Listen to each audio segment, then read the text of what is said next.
welcome once again, everyone online, and I regret the technical difficulties, but I hope that we are able to start the seminar and it will be a fruitful one and that you will learn a lot.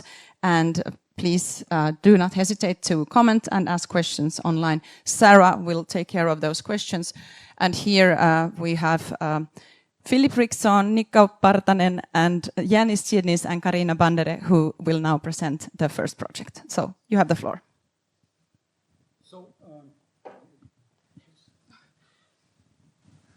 Okay, so Anna already spoke about the stock-taking document published by the Finnish presidency at the end of 2019. What happened shortly after that is that the European Commission launched a study on copyright and new technologies. I must say I'm very happy to say that Rodolphe, who is here in the room, was the project leader on the side of the Commission, and Alain, who is there in the front, was my main partner in writing that study.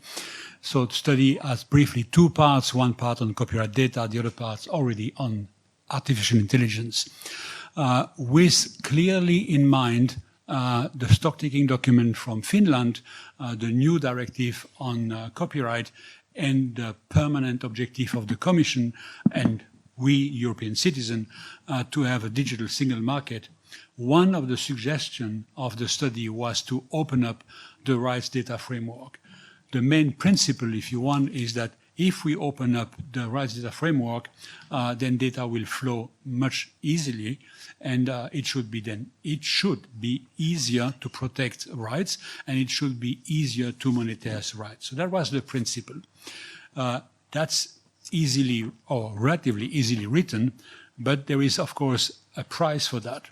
As long as the data silos are well controlled, within the silo, it is interoperable by definition. It is also trustworthy because the operator of those silos, if I can call them like this, national libraries, CMOs, etc., they control perfectly well what they do. But if you open up and if you start to build pipes between those silos, then you need to look at this. Rights management information in this case, or even more so, must be trustworthy. They must be interoperable so that one side, let's say the National Library of Finland, understand what a CMO means by this term or that term, and also machine between the two. And finally, because of the explosion of data, which has already been mentioned today, and explosion of usage, so language model, etc., it's obvious that licensing process, remuneration process will be, if I can say so, in the hand of machine. So machine must be able to read those data. So here you see the origin of the CITF, and you see the main thing that we are looking at, how can we have trustworthy data, interoperable data, and machine-readable data. So as Anna already mentioned, the CITF has one remit, and it is in the middle of this sandwich of layers. So at the bottom, or the foundational layer, it's the acquis communautaire, it's all the treaties, it's all the regulation, etc. So this is at the CITF taken as granted, so not even discussed. So we take that as granted, and we also don't do the top, which means the CITF is not developing any systems to manage rights or royalties. So the missing part is between the two. If we want interoperable, trustworthy, machine-readable data, well, that has to be designed somewhere. Those standards have to be developed somewhere, and we need to find out the emerging technologies or well-established technologies which will enable this. So that is the remit of the CITF. So the CITF deals with the semantic layer of the copyright infrastructure, not with the legal layer, and also not with the technical layer.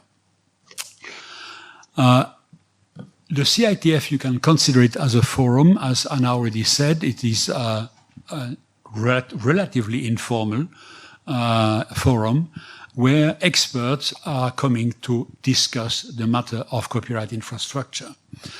when you look at the path towards standardization, it is a pre-standardization forum. It is not a standardization development organization. It comes before that, chronologically.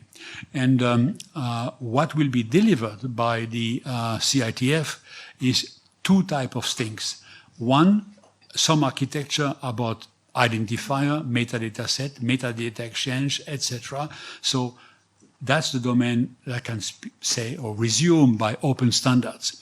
The other thing is that as we are here in the EU and we have next to us a very important program like the Digital Decade program, where the Commission is triggering the emergence and facilitating the emergence of new technologies, we are looking at them and we are looking at the one who are very important for a copyright infrastructure.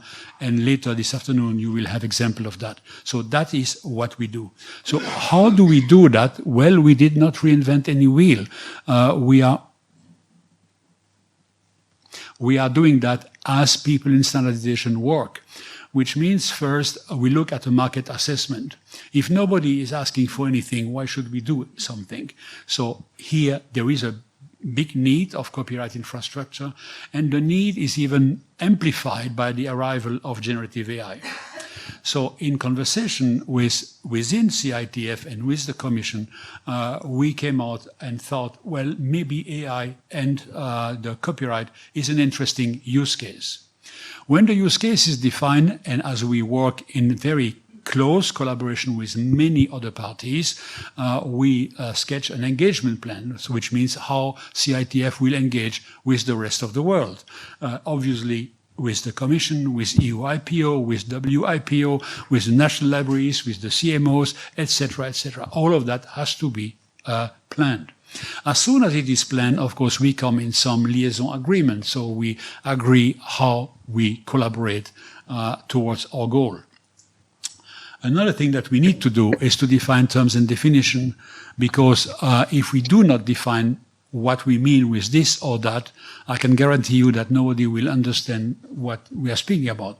It's the same for everybody. So when you look at how standards are built, in each standard you will find some section defining terms and definition so that it's understandable. And last but not least, which is the true, if you want, requirement, the true result of our work, and the work of this team, is we come with requirement. So very briefly, before giving the microphone to Niko, when we define the AI and copyright use case, we look at three main requirements.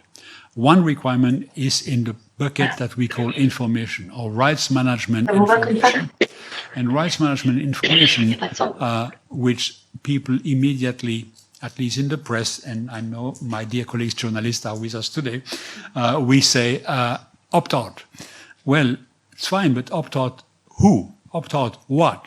So before discussing even the opt-out term, which is a terms and condition, we need to discuss about asset identifier and people or stakeholder identifier. And of course, to see if we can create or pave the way to the creation of standards to express opt-out, opt-in, or any other terms and conditions. So that is bullet point number one on the left of the slide. Number two is traceability. So as you know, in many countries now, in the EU, also definitely in China as an example, we must identify what comes from a machine, what's come from a human. So that is the point of traceability. Another one, which is also technically already challenging, is that the policymakers and many rights holders ask the AI companies to be able to document the training and the usage of their systems and the relationship between those systems and rights holders.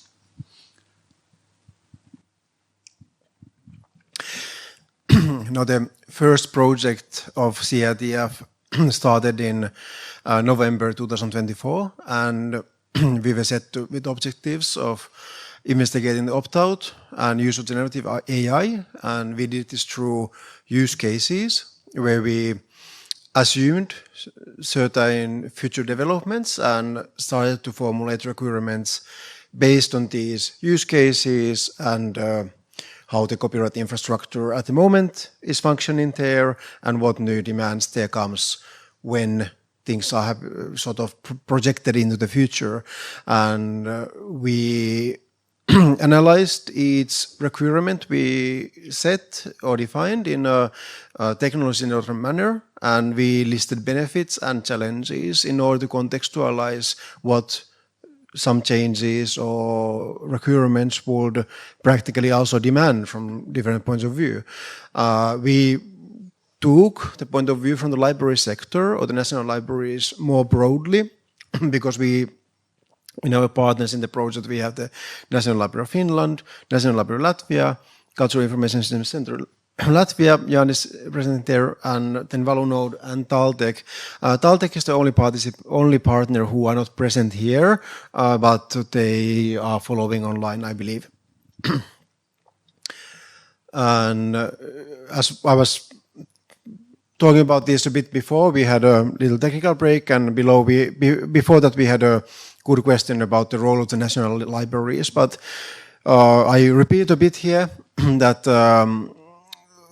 as we have adapted this point of view, the national libraries here, the typical roles usually fulfilled by the national libraries would be description, preservation, availability of the national published heritage.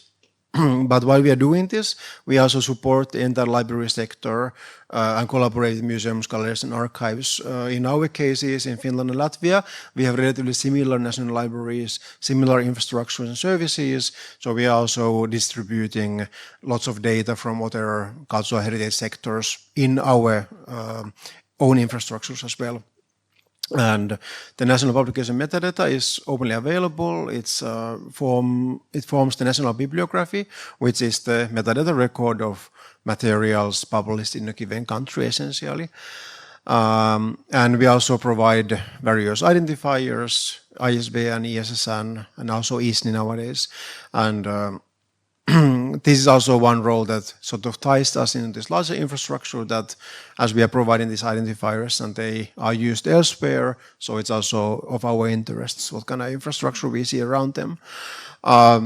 Just to give a bit more background of the national libraries, this is the Finnish context. We have the printed material, wide audio record collection, online materials as well, and we give our data and materials to use in research and elsewhere in the sort of narrow specific ways that have been allowed. And this ties to the earlier question where we were asked before we started, like how we distribute our data, for example, to language model training.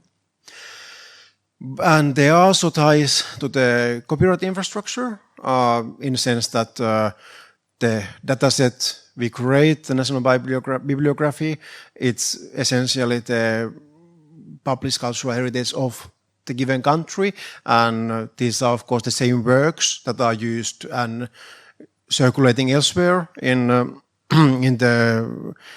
our country. And as the data is openly available and built in a way that will be interoperable, then it's obvious that there will be multiple benefits in building more interoperable infrastructure around this, and also while doing this, trying to see what kind of roles the different actors and organizations have in the wider infrastructure. And we already have this example of ISNI collaboration with the Finnish CMOs. So we have been working for a couple of years that the Finnish CMOs are using ISNI identifiers for the authors, and this is also part where this work is driving, I would say.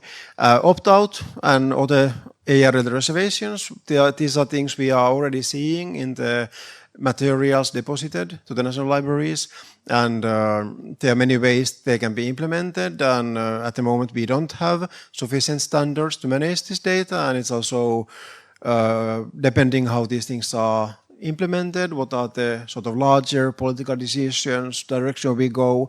This may have all kind of impacts to the infrastructure we have, but also in the connected other sectors where metadata and work-related information is moving.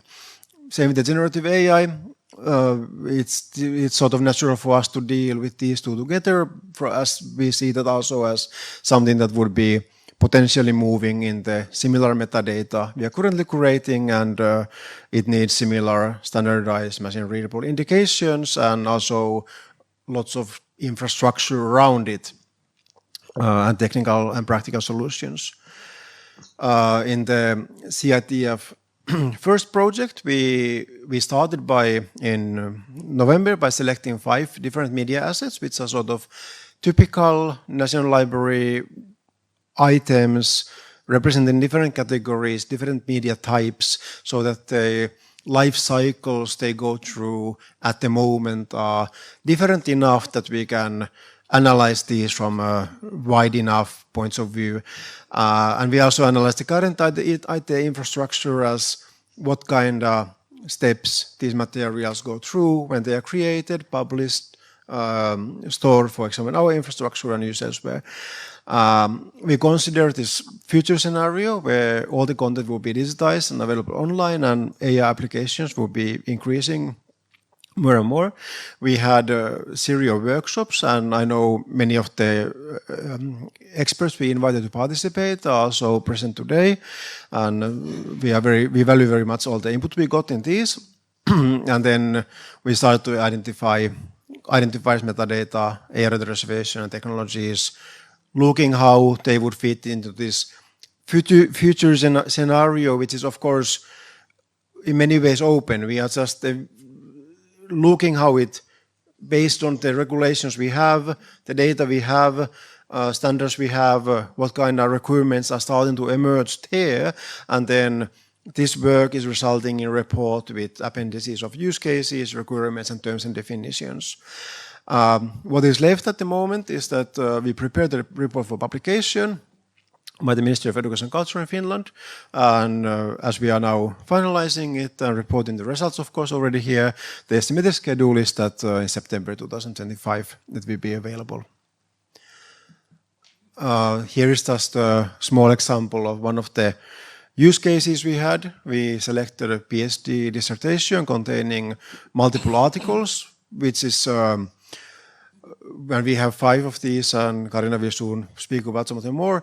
But the way we started to look into it, this is a snippet of a larger analysis, but we looked into different parts where either copyright is being created, new authors are, or their contributors are emerging, and what will be the places in this workflow or creation of this kind of asset where the opt-out, related reservations, generative AI indications, of course, where they should be indicated. For example, we have the publication phase here, that when it's published, we assign the identifiers, and in thesis case, the author usually submits it themselves to our portal with the preliminary metadata, or in the university's portal, and in that case, they would need to have in their possibility to indicate these reservations and generative AI uses, which would also then have all kind of infrastructure requirements for them to be able to do this.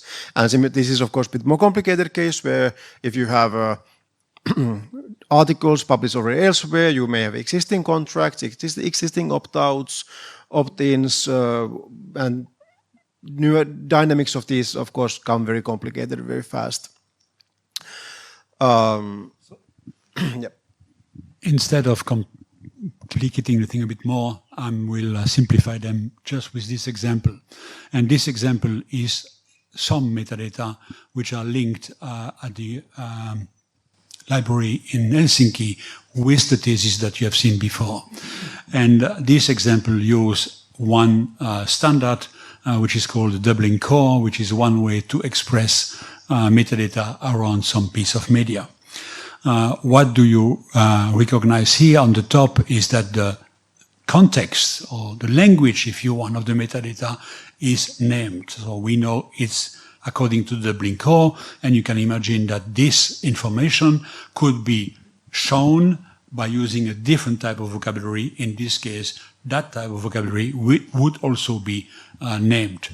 Then you see the creator, so you see an author, and you see also the famous ISNI identifying the author. In the case of this thesis, we have two identifiers, one ISBN and one ISSN. The beauty of this system, as you can see, is that we can agglomerate different identifiers, and we can say more about OSMA than what is written here. So all of this can be consolidated. What you also see are different types of metadata, which are not rights management information, but they are useful to search, typically in the National Library, according to keywords. You see the publisher, and when we see the publisher, not only it's the place where you could call and say, well, I want to publish this thesis too, and what should I do? But this could also be an automated marketplace for document. Last but not least, at the bottom, you see how, for the moment, this rights information is stored differently than this at the National Library of Finland. And this is the new challenge, is that this Dublin Core rights should also go in much more complex vocabularies and way to express terms and conditions, which can then include opt-out, opt-in, etc.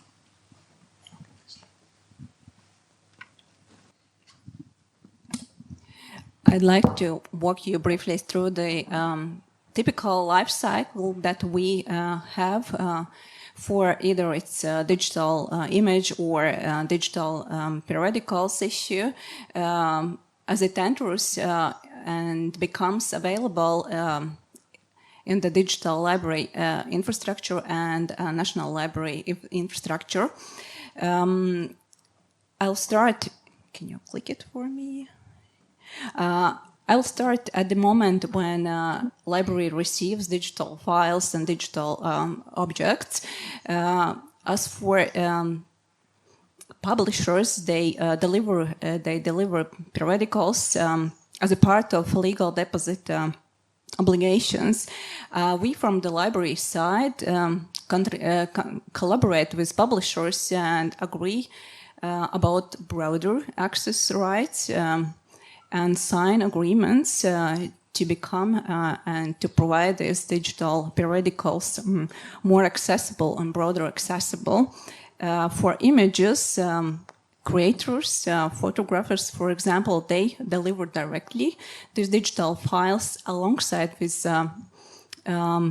terms and conditions, how these objects can be used and can be accessible via digital infrastructure that provides National Library. As soon as we have these digital files, they follow a structured and standardized digital workflow. First of all, we create bibliographic record. One of a really important descriptive metadata fields is person.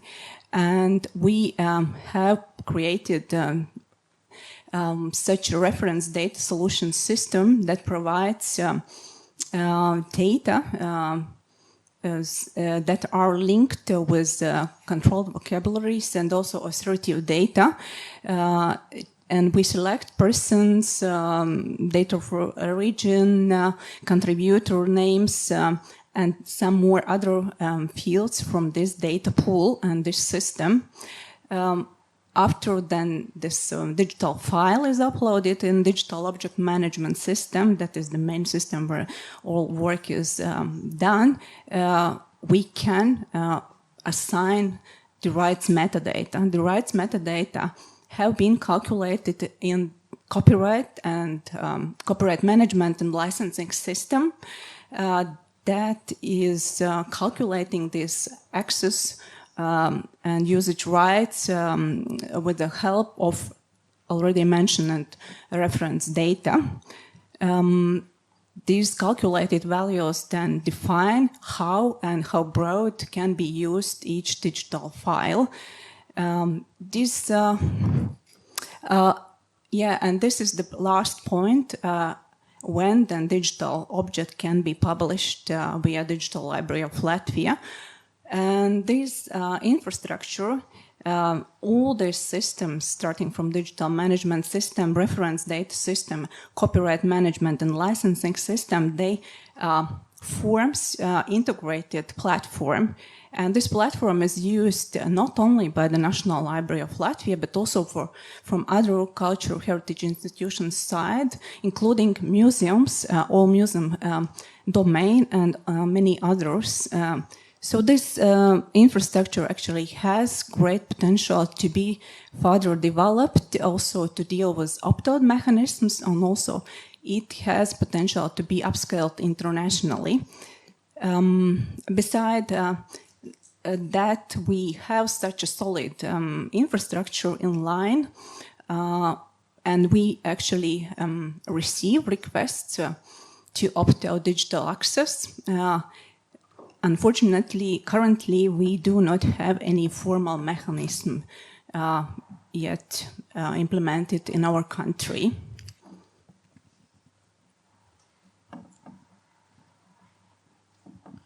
So, as you have heard, we took 5 typical objects. The thesis, we spoke about that, a scientific article, and also a Helsinki thesis, scientific article, e-book. In Latvia, we took a picture that you have seen, and we took a periodical. Then we looked at the life cycle of those 5 objects at the National Library, and you can imagine that those life cycles are different, different steps, etc. So what did we do seeing those life cycles? We reduced them to, let's call them common denominator. And those are the 4 blocks that you see here, 1, 2, 3, 4. So at one moment, some asset is created, some work is done by an author. At next moment, this work is stored somewhere. So here you can imagine PDF file, WAV file, MP4 file, etc. And we hope, of course, that at the same moment, almost, some data are accumulated about that work and about that author. That's block number 3.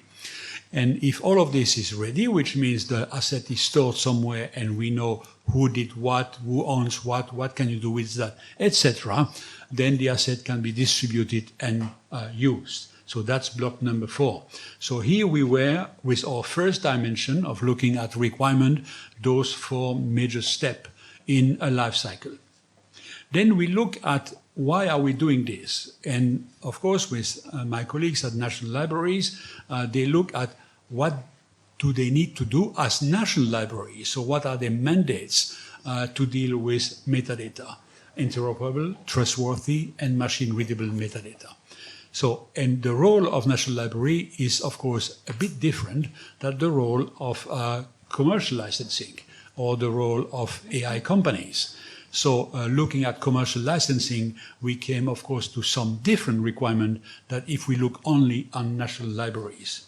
Last but not least, we started to think about what would it mean or what would we need if keeping all those repositories that we have for the moment where they are, we would start to interconnect them. So they would need to exchange some metadata, which means that some requirement would be done, not for national libraries, not for commercial licensing, but basically to interconnect existing repositories. So those are the 3 main purposes. We are dealing with 4 objects.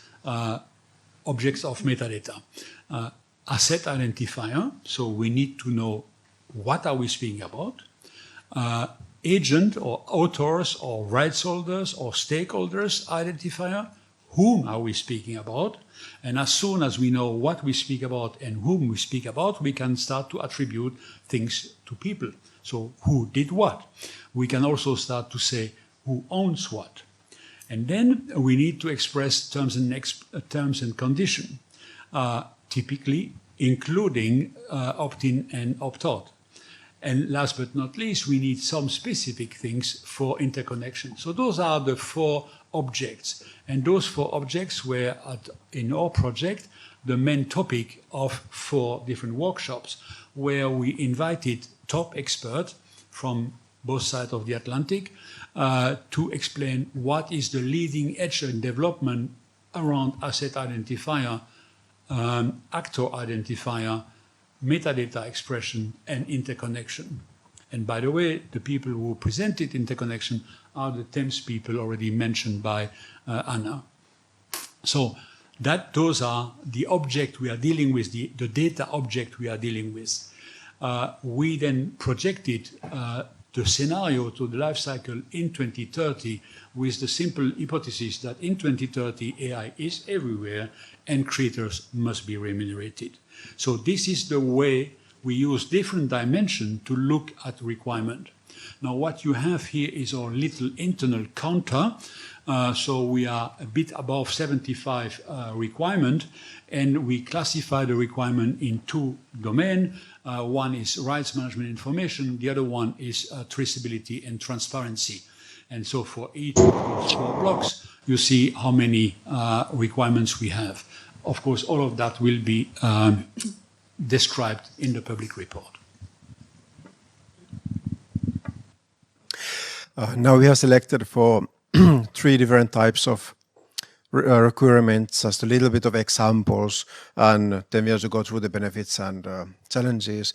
So first, here we have some experts of the author identity related requirements. We would be saying that the various agent identifiers shall have a clear purpose and explicit mapping within them that define when they can be used interchangeably or when they differ in purpose. This is very sort of also coming from the point of view that let's use the existing identifiers and related infrastructure as effectively as possible, the way it has been designed, because we already have very much of this existing.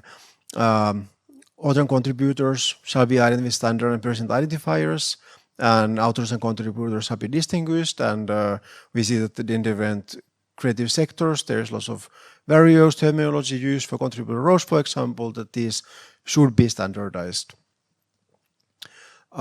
Benefits would be that, for example, some of the benefits that if we have a minimum metadata requirement about an agent or an author or a person, this would lead to increased interoperability and streamlined online transactions and other uses.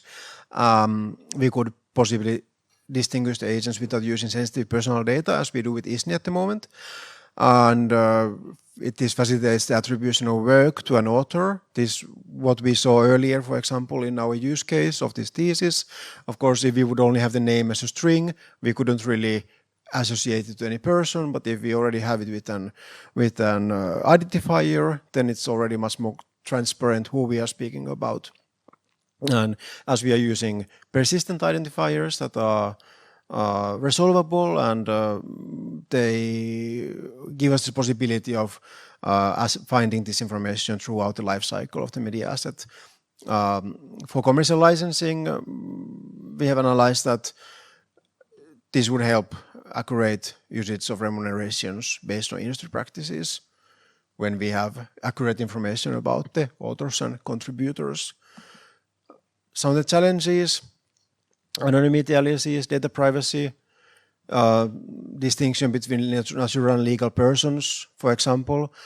Then we have many agent identifiers that will be requiring a previous publication or work of that author in order to have this identifier.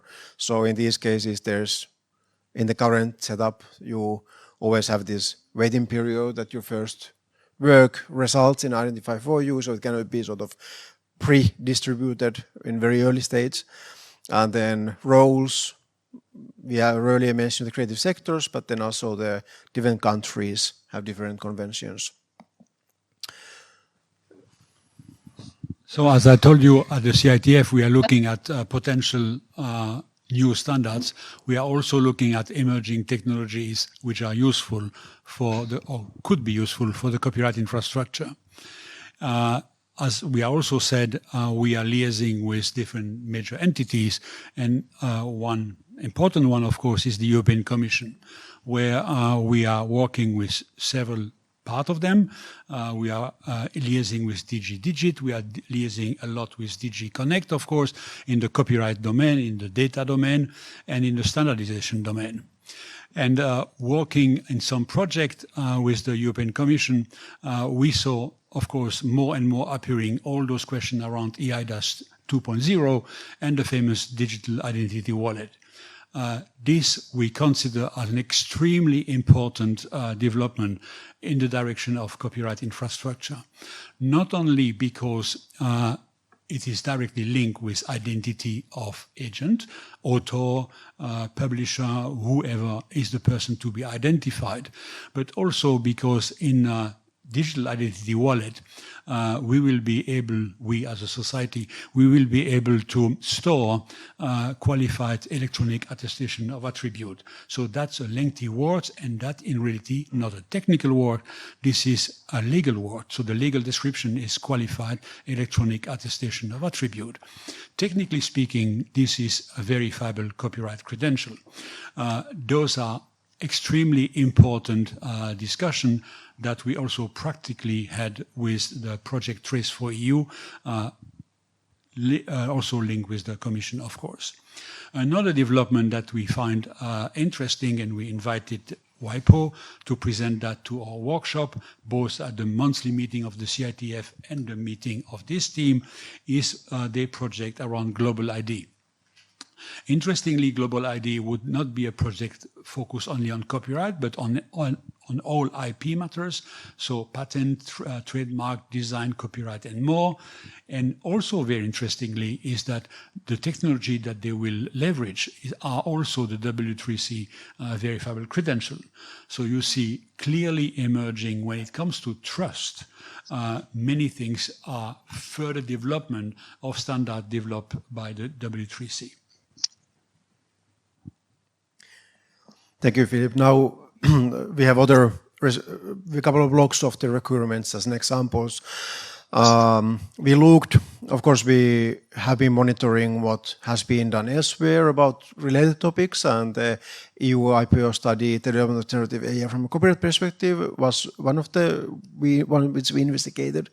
They categorized these three types of reservations: the location-based with website terms and conditions, work-based or repetitive-based, and work-based with licensing constraints. The last one is where we focus the most with, or primarily or mainly with opt-outs and opt-ins.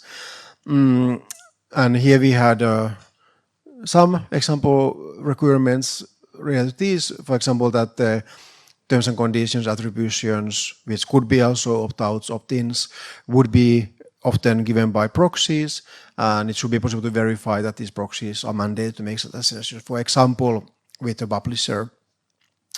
And these terms and conditions should be valid as long as not superseded.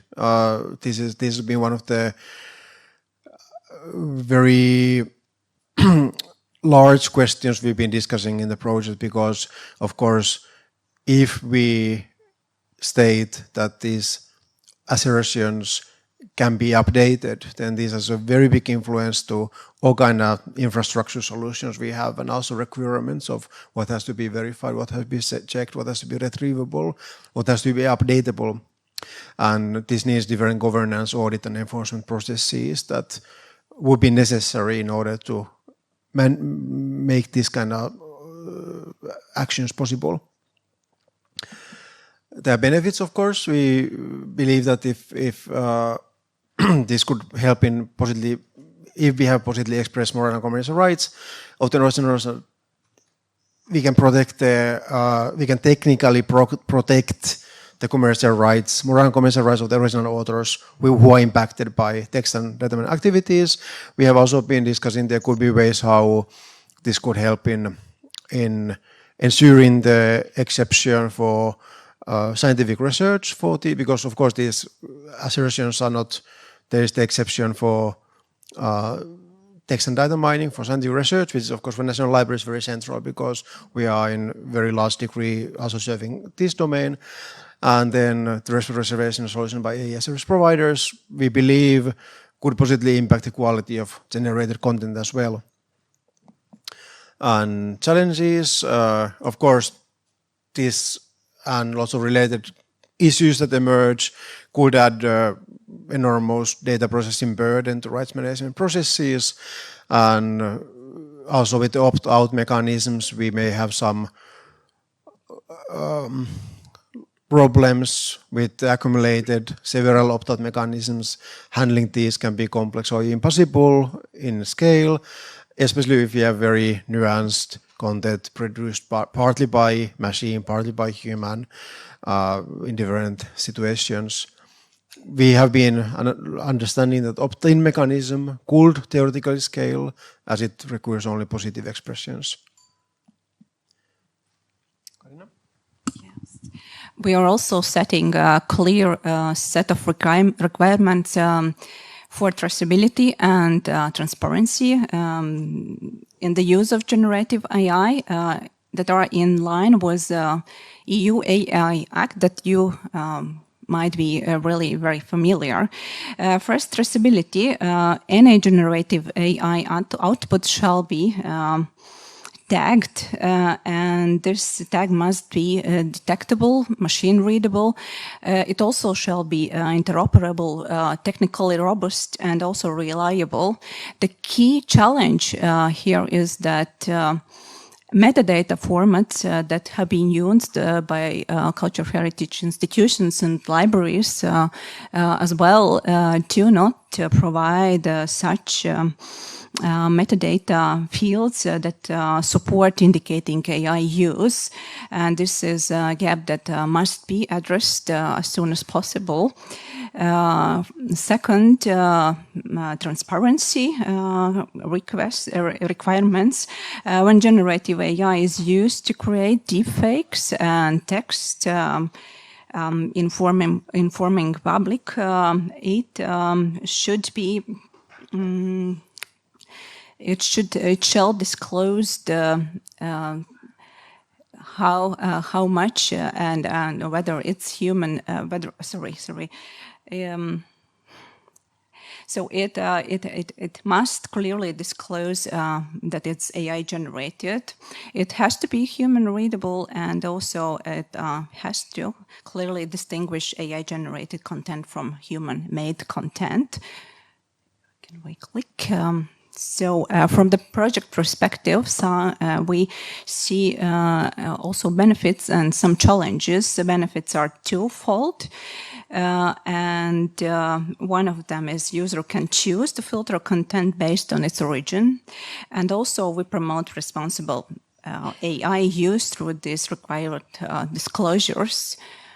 Can you click? And challenges include such as identifying hybrid content, such as a translated but human edit works, defining the thresholds between minor and major AI involvement, and also clarifying where human creativity begins and where it ends.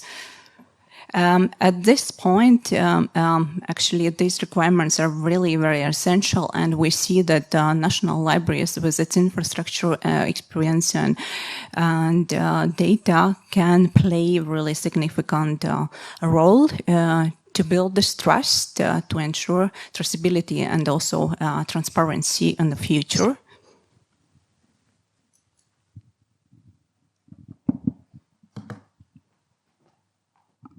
Thank you. So now final slide. So the outcomes and perspectives of this first project is twofold. So first, there will be a public report outlining the work that this team has done. And there will be a full 6 headings in the report, and then some annexes to the report, and you can see them there. The part that is not part of the report will be made to benefit the CITF's work and the next steps that we need to figure out what to do, how to continue our work in the CITF and on EU level to establish that work. It will contain explanation of how this project worked, what kind of charter, who engaged, and what was the actions and the lessons learned. And I think these are really, really important part of us establishing how to move forward. And then the perspectives finally is more long-term, what will happen next. So we will continue our work about whether or not and how standardization needs to take place. and also the establishment of the CITF as an entity that is not just an informal forum, but that would be more beneficial to the digital single market. So I thank all the speakers, and now we have a 10-minute Q&A. I think I will first let Sarah to present two of the questions that were posed online, and then we will open the floor here. So thank you. Our remote participants have posted a few questions for you, so I'll just go over two of them. The first comment and question is that it is not possible for rights holders of pure IP, such as music publishers, to make machine-readable AI reservations at the point where content is available, for instance, on websites, as the music publisher has no control over the actual content, so sound or video files. How does the project plan to facilitate reservations for pure IP right holders? Maybe you can pose the second question also. And then the second question is that how could there be informed that the rights are reserved and the license and content will be acquired from the collective management organizations? That is the common situation with the right holders, that the permission is acquired from the CMEOs. So two questions, one on the opt-out mechanism as such, that it's not available for right holders or creators in particular, and then the second one relating to the possibility of opt-in, let's say. Yep. Okay, I do.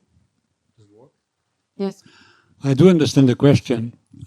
If I would be with some of my colleagues in a standardization committee, we would say, well, those are implementation questions. Those are not standardization questions. So CITF, for the moment, does not deal with those questions and the answer to those questions. We are way before that, looking at how, for example, to express rights reservation. And then if we find, and we do only requirement, right? So we are not the one defining how it is expressed. CITF deals with requirements. So then imagine those requirements go in standardization bodies. In Europe, it will go to ETSI, it will go to Sensenelec. It can also then go internationally to ISO, ITO, and the others. They will find a solution to express typically an opt-out declaration. And they will stop there. Then people in the music industry or any other industries will leverage the result of the standardization bodies and leverage technologies that they are using to answer the question asked by this interlocutor, which is absolutely correct, but maybe for us a good opportunity to re-explain what is the role of the CITF. Right? So we are very early in the intellectual chain, if you want, chronologically. So we do our work. That work goes to standard development organization. Then it will be implemented, among others, by the music industry. But we are not the one either describing the solution. We describe the requirement for a solution, and we are surely not the one implementing anything. Yes, thank you, Philippe. Yeah, that is true that both of these questions relate to the fact that what are available for right holders, for creators, as means of opting out. These are questions that are dealt with outside. So the point is that we want to promote the rights, the possibilities for all creators to express their rights and and manage their rights. So basically, what was in the first question mentioned, that they do not have availability for that at this stage. What is available can be available later, and could be provided depending on the development in different industries and what kind of mechanisms are available. Also, an important comment following this. Well, this is an excellent question because it allows us to explain or to clarify a few things. When we look at the data requirement and we follow mantra, it has to be interoperable, it has to be trustworthy, it has to be machine readable. Then we find some requirement. Let's call them data technical requirement. So we deal with the technology of the data and the data expression. Now, imagine that we find a way, and so we have written requirements, then the standardization bodies are working, so they have found a theoretical solution, and then there are some pilot project, reference software, etc., proving that it doesn't make any financial sense, because although it makes sense from a data flow point of view and data technology point of view, because it would cost so much, and we are not dealing with finance and the cost of what we are doing, then the fact that it would cost so much would prevent the emergence of this. So we are dealing with data technology, nothing else. We are not considering the economic effect, etc. It is not in our mandate. And also, as you know, this topic is very current. There are many opinions about what the AI company should do, what the rights holder should do, etc. And that is also not our consideration. And that is also something which is moving, and which can, by moving, create new bottom layer for us, so fundamental layers, which means legal layers that we don't know now, because it depends on the further discussion, if I can say so, upstairs in our slides. It can trigger completely new technologies. So as we are watching technologies, we see extremely leading-edge development where the way to deal with billions of transactions per day becomes suddenly possible. Well, I tell you, this is lab thing. But those are things that we don't consider now. So thank you very much for the question, because I hope it helped me to clarify. Yes. So now I open the floor to other questions. So I have now, maybe I'll bring you the mic. Thank you very much. My name is Cécile Desprats. I'm the Secretary General of the Society of Audiovisual Authors, a European Association for Collective Management Organization for Audiovisual Authors. Taking into account what you just said in answering the first question online, how do you ensure that what you are doing is relevant and useful if there are all this, if you do not take into account the later stage about implementation and, what are the parameters you integrate in your work that ensure that what you will deliver will be useful to rights holders, to AI developers, to make this work? I mean, from a rights holder's perspective, you could maybe complement with how you involve rights holders in your work so that your work is relevant for them. How do we assure relevance of what we do? Well, because we start from there. As you have seen, we start from use case, so real use cases.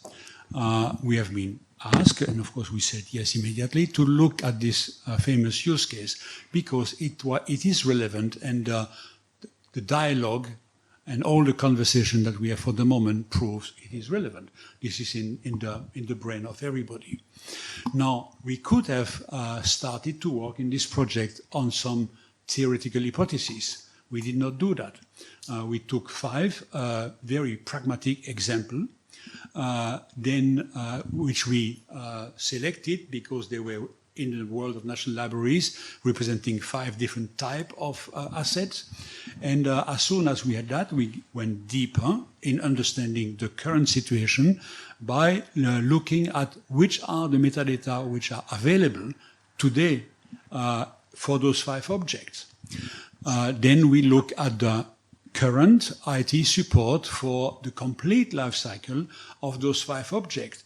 So before doing anything, we anchor our work in the reality of at least I can say so, the reality of the national libraries, but that was sufficiently broad, because if you start to consider PhD thesis and scientific article, then you come to the whole world of published scientific publishing. When you consider photography, then you are also in the works of newspaper, etc. And periodical, where you are definitely in the domain of the press. So the first thing we did was anchoring the project in the reality. Then we have to make hypotheses, right? So we make a few hypotheses. One hypothesis, and maybe you call it optimist. I'm an engineer, so I'm wired optimist. And the optimists say, well, it will be difficult, but they will agree on something. Right? So that is maybe I'm too optimistic, and when I say they will agree in 2030, okay, maybe it's 2032. But I'm definitive that between the AI company community and the rights holder community, we, not me of course, we will find a solution. So we then projected that a solution will be found, and that AI will grow and flourish. And we also said, that's all fine, but all what we have as rights and human rights, Article 27 of the Declaration on Human Rights, says very clearly that paragraph 1, everybody has access to the culture and the progress of science, etc. We might think that AI is a progress of science. Why not? Paragraph 2 says that definitely creators must be paid. So for us, we cannot escape neither paragraph 1 nor paragraph 2. So when we project in 2030 what could be the reality, it is based on the fact that we, 195 countries having signed this declaration, we will continue to stick to it and find a solution which makes that possible. That's how we anchor our work. Now,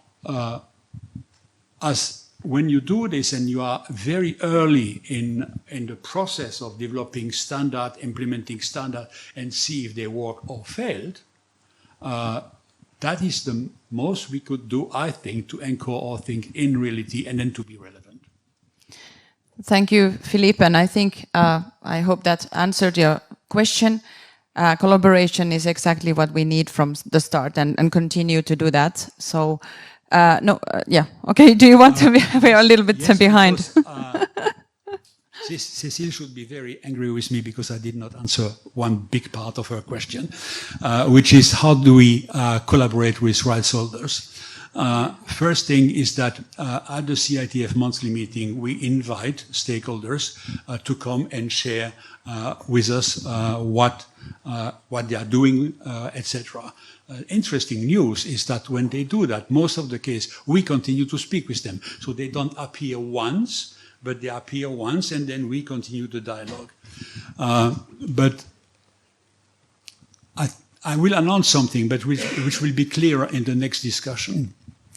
CITF has been invited by the Commission to look at the potential necessity, so I'm prudent, of standardizing more things in the domain of intellectual property. And there is a process which is perfectly well defined and very thought through process at the Commission to do that. And one big part of the process before the Commission decide few things is to listen to what is happening and listen to what actions are going on in that domain. And here, this is a call, if you want, for action and call for collaboration with rights holders. We as CITF cannot do anything if we are not in dialogue with a rights holder to see what is going on. If I take an example in the music industry, at DDEX, at GESAC, to take an example of the publishing industry, what is going on at DOI, at Onyx, etc. Then together, not we alone, together, we can enter the process prepared by the Commission, which is at the beginning an information process on which the Commission might decide to do something towards standardization. So we are very receptive to any proposition of collaboration. Yes. Thank you, Philippe, and thank all of you, all of the project team. I invite some applause now. And we have a technical break just to change the nameplates and ask the next session speakers to come on the podium, please. So we start with the second session of the day with a discussion with 3 experts on trust in media. Trust in media is an extremely old problem. Humans love to tell stories. So where is the border between truth and fiction? Where is the border between fiction and lies? So AI did not provoke any problem of trust. Those problems of trust were there millennium away. Disinformation and misinformation is a military tactic, as you know, also for millennia. In the Renaissance, they were painting meetings between kings or bishops, and sometimes, after a while, some people disappeared from the painting and were replaced by other people. That I can already call fake media.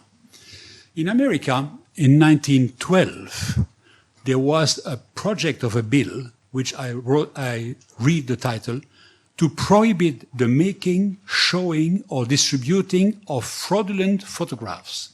That was 1912. The bill did not go through, but it means that in 1912, fake photo was already a topic, and already a topic used by policymakers.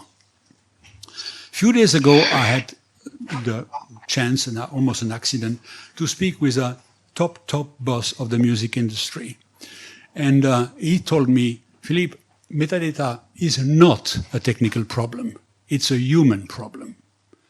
How do you seriously want that 4 members of a band who disagree about which meal they will have in the evening will agree of who did what?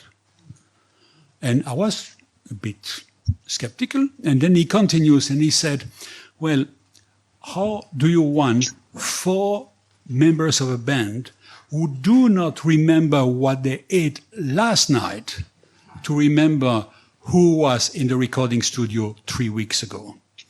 So that, of course, is his opinion, which is to be respected.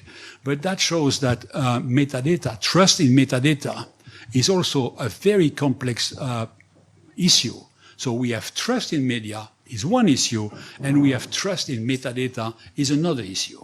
So to discuss trust in media and trust in metadata, we have invited 3 experts who are 3 practitioners with whom we already have contact. We organize and liaise with their organization or the project they are member of. So they will introduce themselves and answer a few questions that I prepared. And of course, you know that the questions were shared, but we did not rehearse the answer. So first, I pass the microphone to. Yes, that's right. Okay. Hello, everyone. Happy to be here in this interesting seminar.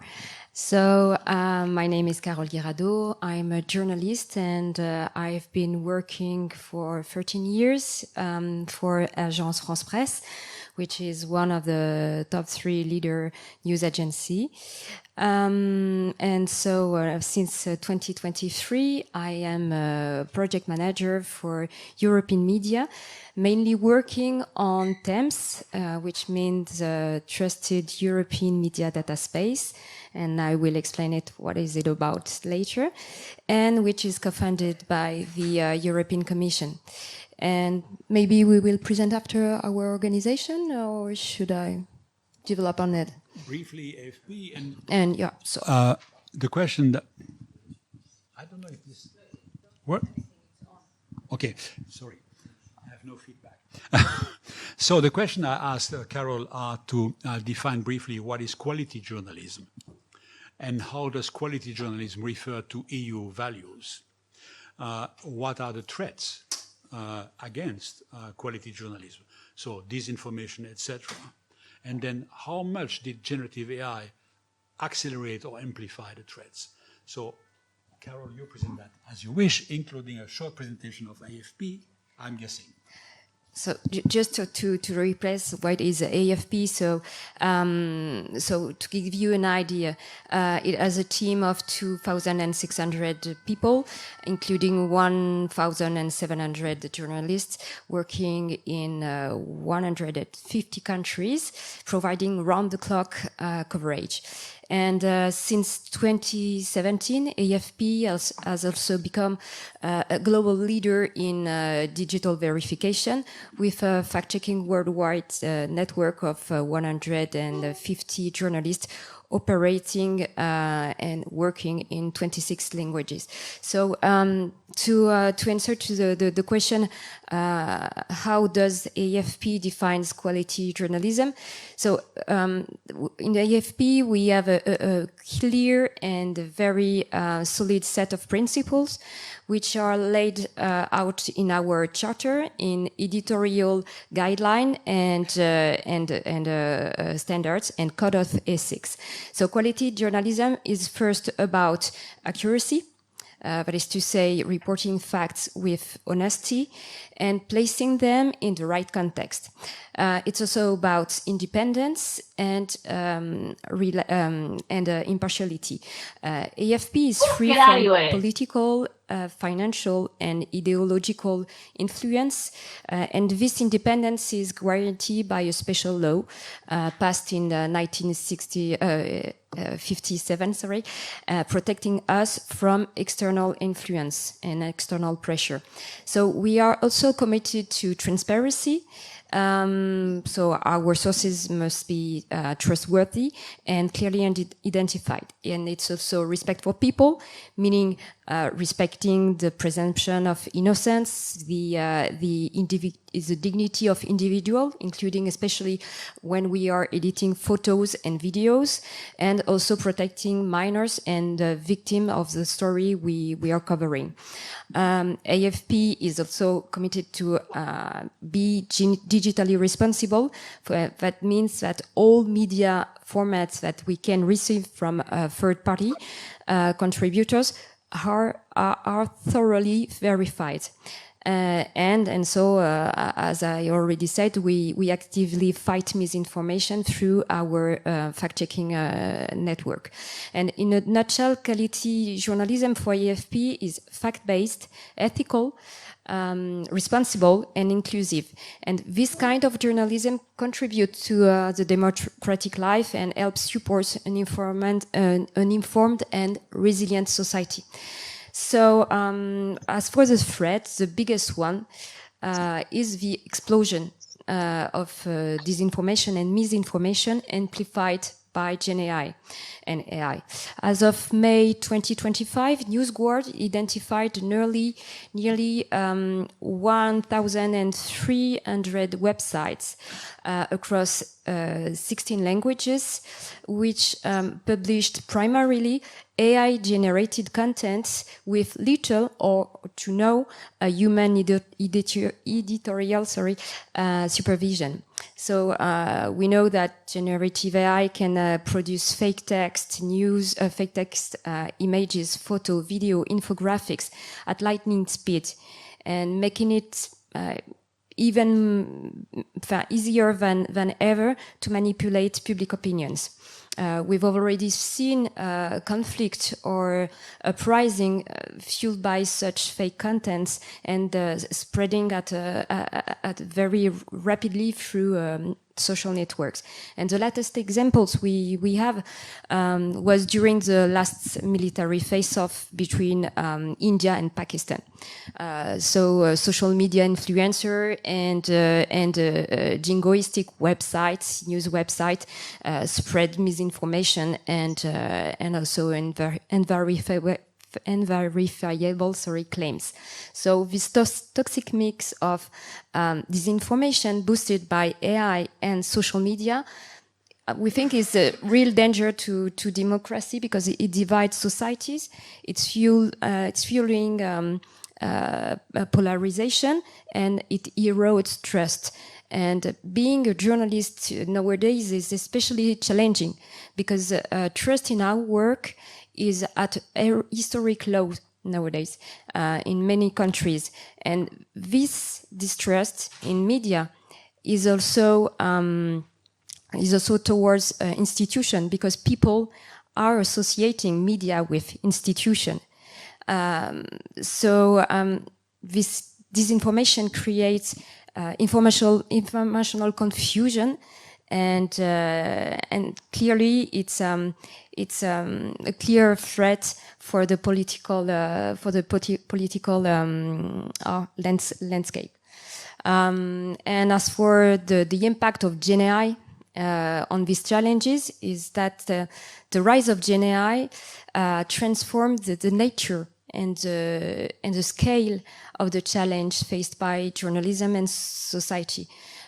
Now GenAI enables mass automation of content creation, and it also accelerates speed and volume at which content is produced. And so it's overwhelming traditional media structure and also our verification processes. So these technical shifts put pressure on news organizations to adapt their workflow and also to incorporate AI tools responsibly and without compromising our standard, our editorial standard. And also it disrupts the public's ability to assess authenticity of content, as some audience now begins also to tolerate or even embrace fake content if it aligns with their beliefs or emotions. And so here it's a huge challenge for the very core identity of journalists and also their role. It raises questions about our work, how journalists can remain visible, trusted, and also how they can add value in a digital landscape increasingly shaped by algorithm and synthetic media. So GenAI doesn't add only a layer of complexity, it redefines the challenges we are faced of, requiring a newsroom to rethink how they gathered, how they present and protect the truthful information, and in this quickly evolving landscape. So now I think we must respond with faster detection methods, and also we must enhance collaborations between tech companies, journalists, news organizations, and policymakers in order to safeguard information integrity and democratic resilience. Thank you, Carole. We now pass the microphone to Frederik, who will introduce himself. The question for Frederik is, why did JPEG create a committee for JPEG Trust? And the next question is, how could we manage trust? Thank you, Philippe. So I'm Frederik Temmermans. I am a guest professor in the domain of multimedia at the Vrije Universiteit Brussel, University of Brussels, and also associated to IMEC. And I've been involved in JPEG standardization for almost 20 years now. And for most of you, if you hear JPEG, you will think of the file format that you use for storing images and exchanging images. But behind that file format is a standardization committee that's still very active today. And they're working on new file formats for different modalities, but also on standards that support the imaging ecosystem. And one of these standards is JPEG Trust, which is a framework to provide more transparency and to facilitate assessing trustworthiness of media. So to the first question, why JPEG Trust? Why yet another standard? That's maybe also another question. But first of all, we never start just out of the blue with standardizing something. It's always driven by industry demand. And every standard is typically preceded with an exploration where we look for use cases, where we look for requirements, and where we engage with the industry and where we involve stakeholders to know which gaps we need to fill. In the case of JPEG Trust, this was not one exploration, but actually multiple exploration, one related to fake media, also one related to use of blockchain in media and NFT. And it turned out that many of the use cases and the requirements that we need in these different domains actually overlap in terms of solutions. So we have been working on this or these explorations for a few years, and then about 2 years ago we started working on JPEG Trust. And then the question, why yet another standard? The reason why I put it in that way is because some of you might have heard of C2PA as well, and we'll probably talk about C2PA later as well. And that's also just one other standard. There's many others which are relevant in that. Yeah, in that sense, I want to communicate that it's really about connecting the dots. It's not about reinventing the wheel and doing once again something the same in a different way. So within JPEG Trust for addressing provenance, for example, we are fully compatible with C2PA. For expression of rights, we rely on W3C ODRL, for example. We also use doubling core. So we reuse all the pieces which are there in the industry and try to bring these together in one single framework that will help people to assess trust. And that brings us to the next question, I think. How do we do that? How do you manage trust? And I was thinking, Frederik, about trust-free. I was thinking about trust framework, trust profile, trust indicators, that part of JPEG Trust. So how is trust manageable? Yeah, I think the first important thing to mention is that we, as a standardization committee, we cannot say whether something is trustworthy or not for several reasons. First of all, because that depends on the context, and secondly, because it's objective. So it depends on the end user to decide whether something can be trusted or not. And to make that more concrete with an example, if I have a car accident and I take a picture of the damage to my car, and I share that picture with my family, for example, if they know that the picture was taken by me, it comes from me, and they know which car we have and so on, they will trust the image. They don't need any more proof than that. And the fact that it comes from me, in this case, it's what we call a trust indicator. Now, if I want to use that same image as evidence and send it to the insurance company, for example, they probably also want to verify whether it was taken at the correct time, at the correct location, and whether it was actually taken by a camera and that it was not modified after that. All of these are, again, trust indicators, and they are relevant for the insurance company, but they're not necessarily relevant for my family. So within the framework, what we do all the time is to extract small pieces of information from the asset, and that's what we call the trust indicators. And that can be from the content itself, the pixel data itself. It can be from the metadata, it can be from the provenance information. And we bring all of these together, and then we can run a profile against these indicators. And a profile, for example, for my family would be just checking whether it comes from me or anyone else in the family.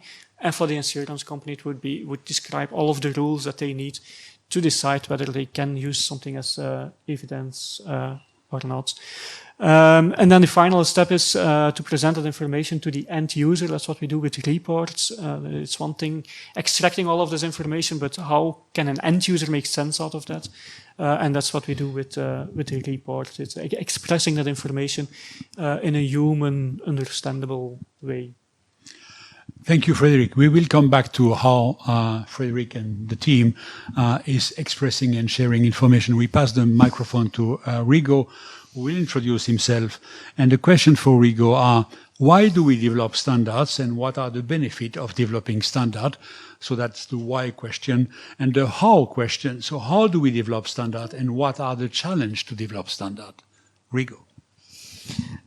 So first of all, I'm working for W3C since 1999 as a legal counsel, but also because W3C is somewhat a complex organization. I work for the European Research Consortium for Informatics and Mathematics in southern France.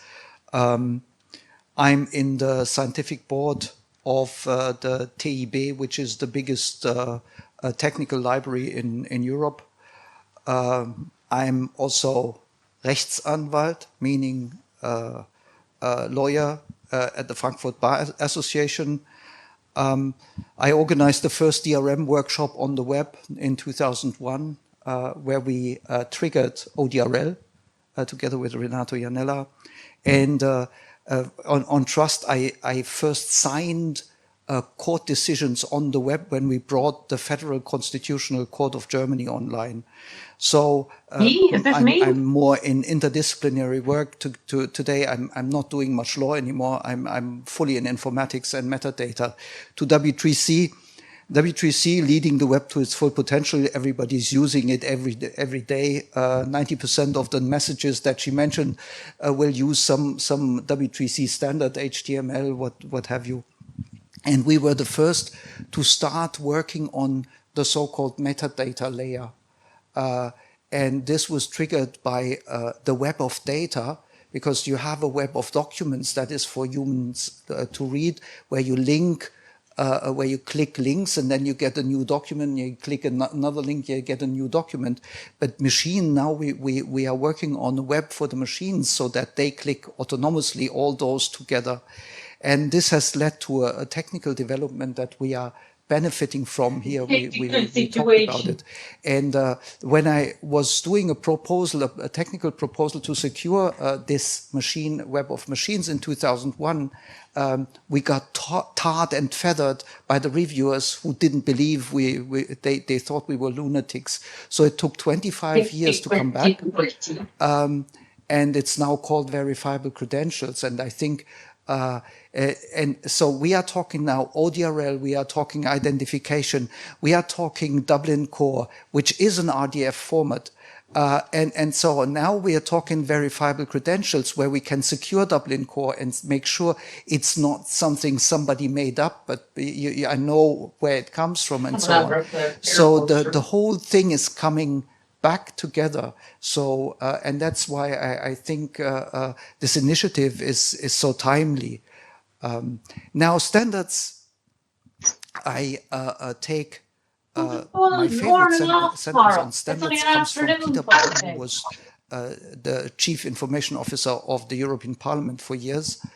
And he said, standards are great, please use mine.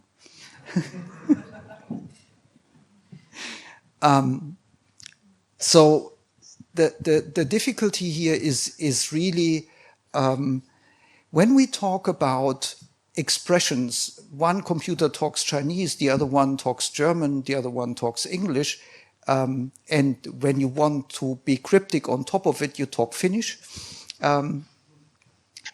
they don't know how to talk to each other. And we are living, especially in the media industry, we are living in a world of silos. And this world of silos was broken up a bit by the web, but it's still a world of silos. And when we talk about the semantics, when we say we want to know who is the author of that image, who is the author of, or how was this done, and so on, we need to agree on the terms and conditions. What does that term mean? And we call that an ontology. And the ontology was a bad word in the AI winter, because in the AI winter, they were overpromised to governments to say, oh, ontology solves everything. No, it doesn't. But it solves that we agree on a term. And I think that's very important for the moment. We are in this 25-year cycle later. We are in this moment where ontologies become important, where the industry should come together. And that's what standardization is, and agree on certain terms. And the media industry has agreed, for example, on a new format for books. It's called EPUB. Now, We could mix into EPUB, because EPUB is also RDF. We could mix into EPUB, we could mix into metadata, but then we should agree on ODRL. The main motivation in the many keynotes I learned in the ODRL community was to say, what is the biggest problem for publishers? And I thought, yeah, it's protecting, you know, like a book, physically protection. They said, no, we have so many works in our cave where we don't know what the rights associated to it are, and they are toxic, and the lawyers will tell us, no, no, no, you can't do nothing with this because it's unsure. And so rights labeling, and this is what ODRL does, is the first key of standardization. We need the media industry to come together to work on rights labeling. And that doesn't work if the media industry continues to say, everything's mine, because then you remain in your silo, and then Google will just eat you. Thank you, Rigo. Now we go back quickly to Frederik first, and to go a bit deeper in what Frederik already announced, that we share that information in form, we call it Trust Manifest. And Trust Manifest include a lot of statements, and Frederik will tell you which type of statements. And I have then another question.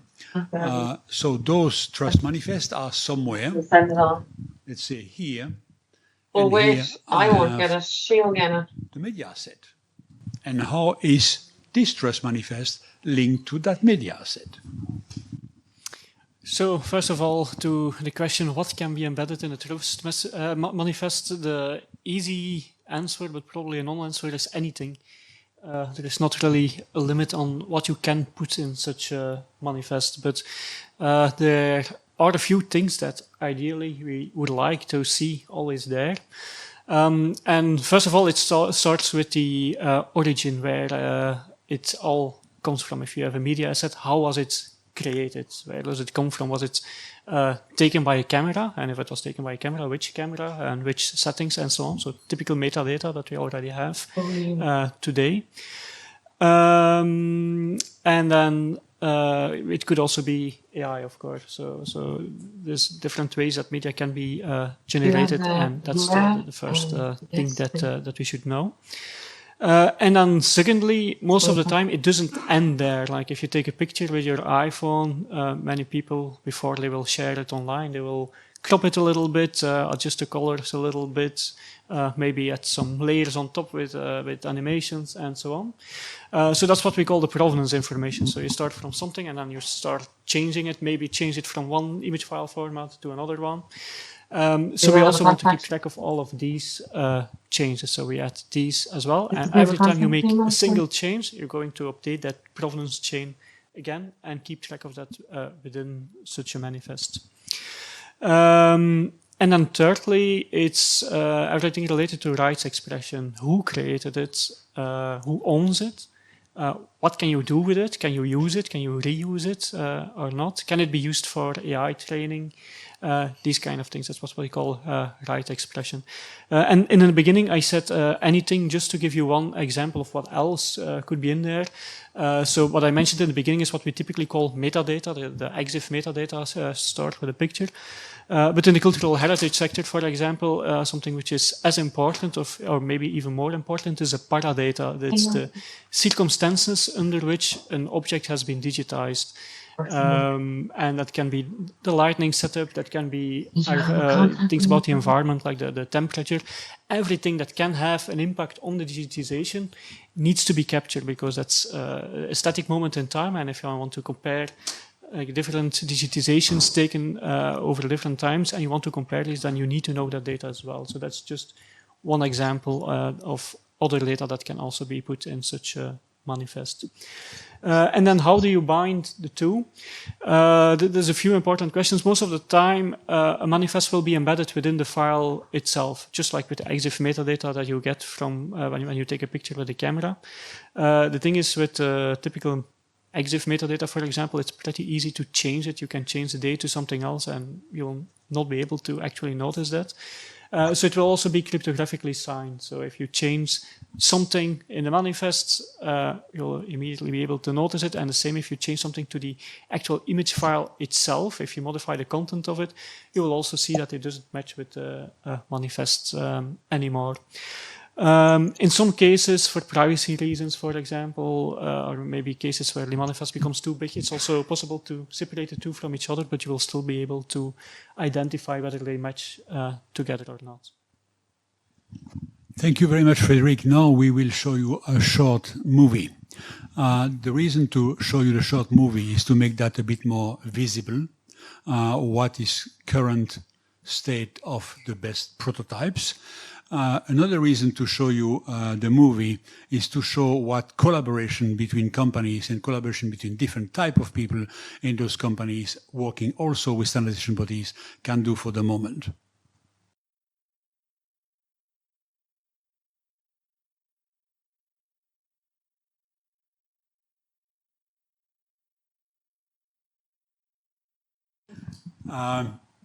So you have seen what becomes possible. What you also have seen in this little movie is the illustration of what Frederik just said before, so that there are techniques, in this case a watermark, to link the photo with the data which are elsewhere. I will pass back the microphone to Carole. As you have heard already from Anna, we met Carole in the conversation, the monthly conversation between CITF and the project TEMS. So the question for Carole is, what is the project TEMS? What does it mean T, trust, in TEMS and European data space? And specifically, Carole will, I think, say a few words on the trial that she's working on, which is a platform for fact-checking and news content. So TEMS stands for the Trusted European Media Data Space, and it's a vast cross-border initiative co-funded by the European Commission, and its goal is to build and operate a data space dedicated and tailored to the needs of the media industry. So the project kicked off in October 2023 and will run for 3 years with a total budget of 16.5 million, half of which is comes from the European Commission. So the TEMS consortium brings together over 40 companies, organization, better said, from 12 different countries, and this includes broadcasters, publishers, news agency, producer, national audiovisual archives, innovation clusters, and standardization bodies. Essentially key players from across the media and cultural sectors. So they are joined by tech partners with a strong expertise in data space architecture and design. So right now we are halfway point of the project. We've collected needs and requirements from media actors who are driving our use cases. We have so far 8 use cases in different areas. So in the advertising sector, in news, but most of them are about syndication of content, but also in 3D models. And also on media trends. We also ran a survey targeting external media stakeholders to make sure that we are going on the right path and to make sure that TEMS will be relevant and useful for the media industry. So at this stage, TEMS has a blueprint, a shared vision, and clear value proposition. And on the technical side, our partner developed a first functional architecture aligned with the DSCC building blocks. So looking ahead, we're entering now in a very hands-on phase. In the second half of this year, we'll be delivering our first rulebook, so all about trust. And yes, the governance framework is essential for all of them. We will publish also the TEMS specifications, and we will launch the first connection tests. So as for AFP, we are leading one of the work packages of TEMS, and also we are coordinating a use case, so focused on creating an exchange space for fact check and news content and news products. Since we are in the early stage, I cannot go into too much technical details yet, but I can explain you how we picture this use case, and so the first step is to connect the EDMO fact check repository to TEMS. So what is it, the EDMO fact check repository? EDMO stands for European Digital Media Observatory, and it's a EU-funded initiative that brings together fact checkers, researchers, and journalists and media experts, media literacy experts, to monitor, analyze, and combat misinformation. So today, EDMO is a broad network of 14 regional and national hubs throughout Europe. And one of EDMO Key's realization has been to create a fact-check repository. And so this fact-check repository is regularly updated and fed by several news organizations, including European News Agency like AFP, but also DPA in Germany, APA in Austria, and other trusted news organizations. And so our use case within TEMS consists in connecting this EDMO repository to the data space, making fact-checked contents more visible and also accessible. And ultimately, the goal of our use case will be to boost the European savoir-faire in fact-checking, to boost also the visibility of European fact-checkers, because as Rigo explained, we are working in silo, and it's true. Even if we are belonging to the same network, the guy in Ireland doesn't know what the other news team published in Spain, for instance. So it will also enhance cooperation between us. And we also explore new revenue models, especially through the monetization of data sets associated to our verified content. And the idea is to sell to tech company or AI player, and not necessarily the huge one, to sell them verified data sets. And the idea is, in that way, they can build AI-powered tools based on verified information and from certified news organization. So through this project TEMS, we're aiming to promote reliable information, and while also ensuring fair copyright protection and remuneration for the content creators. Thank you, Carole. I will now Carole will give the microphone to Rigo for a last word. And the last word is about the newest W3C development around trust. I heard about Credible Web Community Group and the Authentic Web Workshop. So Rigo, if you could tell us more. I think I told already that many things come together at this very moment, and people are working towards it. But this is not a clear pathway, because there are many forces drawing on the left and right direction. So it's not a clear pathway.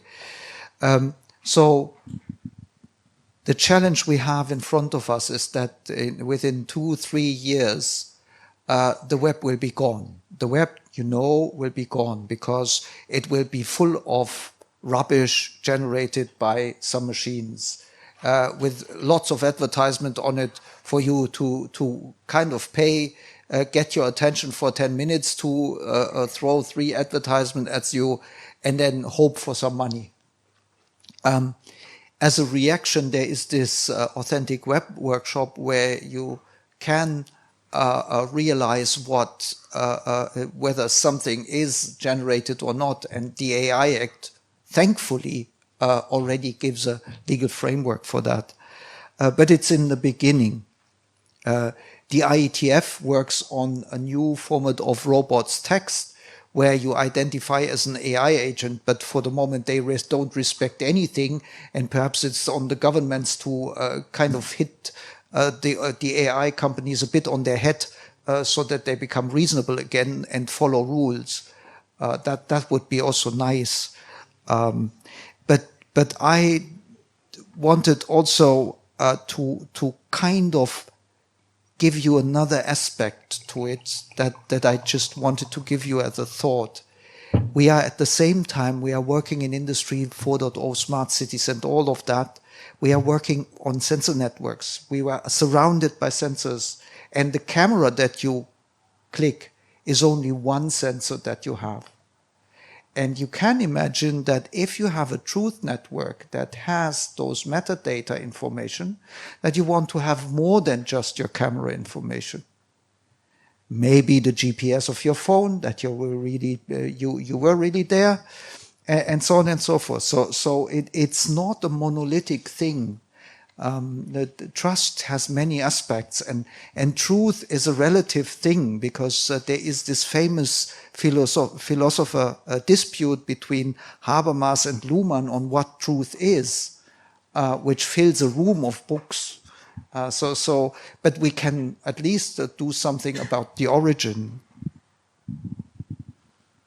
Thank you very much. So I hope that you could benefit from the discussion between the three experts, and also see that we are all here at this table interrelated, as we are interrelated with all of you. So I already made some call for collaboration that I do not need to repeat. So I pass now the microphone to Anna for the important announcement about the break. Yes, the announcement is a round of applause. Thank you very much. So we have a wonderful panel here, and the purpose of the panel is to focus on the presentations that we heard just before the break. So the outcomes of the first project, and also you would say, a fire chat about trust in media, which links in many ways also to copyright infrastructure.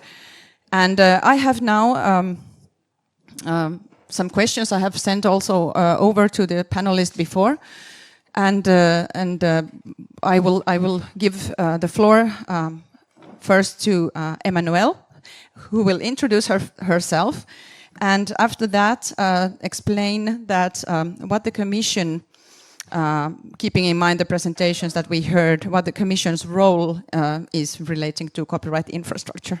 Thank you, Anna. And is it working? Yes. And good afternoon, everyone. So I am Emmanuelle Duchalard, the head of the copyright unit in DG Connect. Thanks a lot for the invitation to contribute to this panel. This is a topic that we rarely discuss, in a way, this technical dimension of copyright.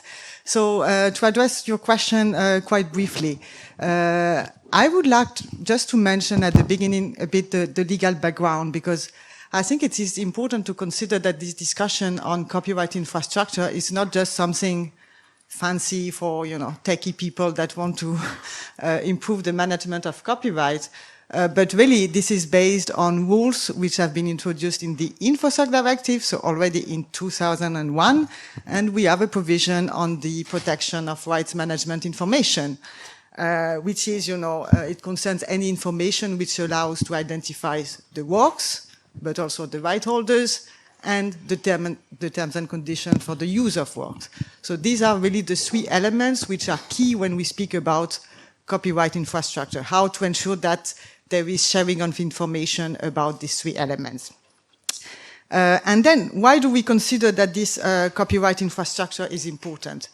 In my view, it is really linked to the tension between the nature of copyright, which is kind of granting automatic protection without the need for registration or for any other formality, and at the same time the development of the online distribution market where all the works are available online, and it is making, of course, difficult to identify the right holders and to ensure also that the information about the terms of use, the remuneration and the licensing are passed on in the value chain. So this is why really the technical solution, the standards are really needed.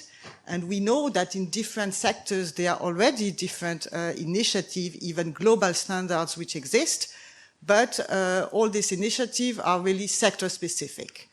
And this was one of the conclusions of the study that we commissioned in 2020 about copyright in the copyright and new technology. So there was really a first part of the study on the copyright infrastructure and the creation of metadata, with conclusion that yes, there is already a lot ongoing, but there is also a need to streamline and possibly to make sure that the different existing initiatives can speak together.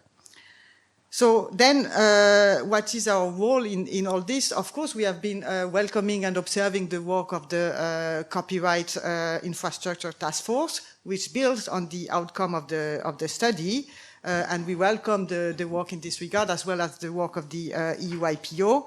And we believe that the Commission role is not to build or to impose copyright infrastructure, but rather to promote efforts in order to increase the interoperability and the transparency on rights management information. So this is not for the Commission to choose the technical solution, but rather to accompany the industry initiative which are developed and which respond to the different needs of the right holders.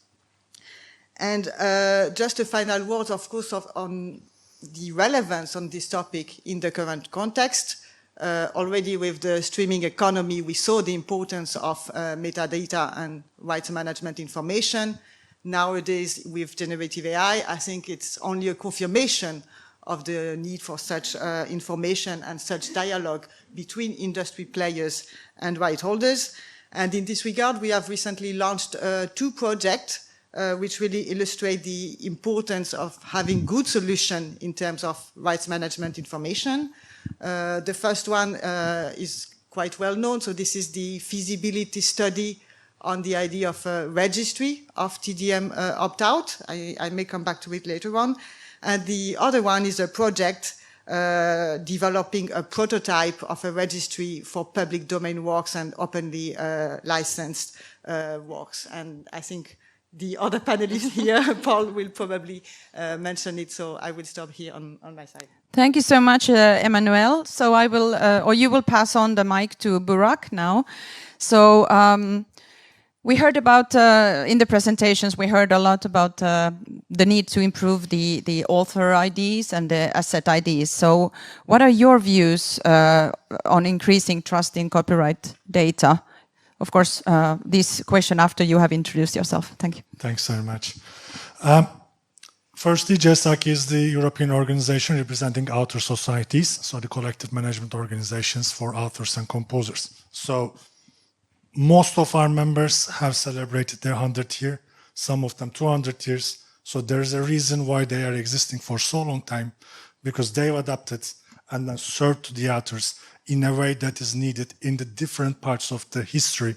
And as the new technologies developed, as the new usage models came around and emerged, and so they adapted, but they have an obligation to be prudent, careful, to serve in the best interest, collective interest of their members. So they don't jump on whichever technology that emerges and pops up, but they look, assess, evaluate, and then launch things at scale in order to deliver the results. So in that sense, I think the job of our members is starting even before what Philippe was saying on the CITF, when it comes to opt-outs or management of the rights for the AI purposes, because they are the ones that first register the work, and then that the protection starts through them after, of course, that, I mean, right is there at creation, but starts to operate through for authors through the collective management. In that respect, there are a lot of developments lately in that respect, because there is more needed now, there are more elements, there are more things that you need to do and deliver. So ISWCs are now allocated much more easily, so the issues that you cite, the 4 members making a song, don't remembering what they did in yesterday, is actually less and less the case, because now you have tools and businesses, they are developing you to actually register the works at the time of creation. So the ISWC allocation is opened for information to labels, so that a recording can ask for a temporary ISWC that is delivered in 24 to 48 hours before the work is released. And there are several blockchain-based registration of the works and the identity of the authors and everything. So they are being developed. And in that respect, I say it in every panel lately that I attend in the, regarding AI, and I can't actually stress it enough, that it is not the, right now when it comes to opt-outs and respect to AI, and respect to copyright while AI companies are using the works, it's not a lack of a central repository, or it's not a lack of a European infrastructure that is created which prevents the AI companies from licensing our works. It is their decision not to do so. If they wanted, they could do it today. We have the relevant rights management tools right now to deliver licenses, and we can do it now. But they don't do it. But we certainly need cooperation to make it more efficient. We need cooperation with the digital service providers who make content available online, through which the companies are harvesting data. So they should give effect to our reservations or exclusive rights, whichever applies in which situation. We need cooperation with labels to inform each other, to make it more efficient, that whatever is reserved or whatever is protected communicates with each other. But first of all, we need cooperation with AI companies. None of the projects that are speaking right now would deliver the transparency from the AI companies, which is our biggest problem now. There's a massive infringement. We don't know what's going on, and then nobody is trying to build new tools and new models to stop this infringement, whereas maybe some other things that we should do further to convince them that actually it is possible. Thank you, Burak. So cross-sector cooperation is something that you have definitely in mind once we get there. So the primary issue is the AI developers. Maybe we have Matthew who can respond to that later as well. How can we improve that relationship between the right holders and AI developers? So next, I pass on the mic to Alain. So you were one of the writers of the copyright and new technologies study, and the CITF is implementing parts of those recommendations there. How about the bigger picture? How do you see the bigger picture? We heard in the first presentation about EU ID, for instance. So very relevant aspects are also sovereign identities and common European data spaces. Any comments on that? Yeah, that's a broad question. I wanted to start where I came from. I'm just an attorney and an academic. And I did work on legal convergence back when I was working on my PhD. That was 1992, more than 30 years ago. I think today we have to speak about technical convergence, and that's what the infrastructure is about. But I think we should be a little bit bold as well in order to have enough pressure in the definition, implementation, and then broad acceptance of this infrastructure. And I think we need some sticks as well. I mean, there are, I think, a lot of developments, whether they are technical developments, market developments, or legal developments that already, I think, are pushing towards the need for having a solution. When you think about, that was mentioned, the fact that AI slop is developing. So all the crap that we are starting to have generated by AI, and it will be worse and worse. So there will be a push for companies to tap into human data high quality data. I think that will be a development and a push for having some a licensing solution that cannot work without the technical structure. There are many other technical developments that could be brought in that will show that we are going in that direction. On the other side, I think we see that there are developments that are not helpful. I mean, with, for instance, the AI overview implemented by Google Gemini, we see that it's very difficult for press publishers to attract traffic. So that means a reduction in revenues. So there are many, I think, issues. The fact as well that revenues for creators are not as good as they were. The statistics are very bad. We have a lot of legal developments in terms of litigation in many countries, but I think that's not enough to go forward. We still need, and I could say more on that, some possibilities to have a stick to push everybody in that direction. Whether the ADAS will be a solution, I cannot tell you, because that's a technical issue. I think clearly there is a lot involved with ADAS in the future, but that's a technical issue I don't want to cover.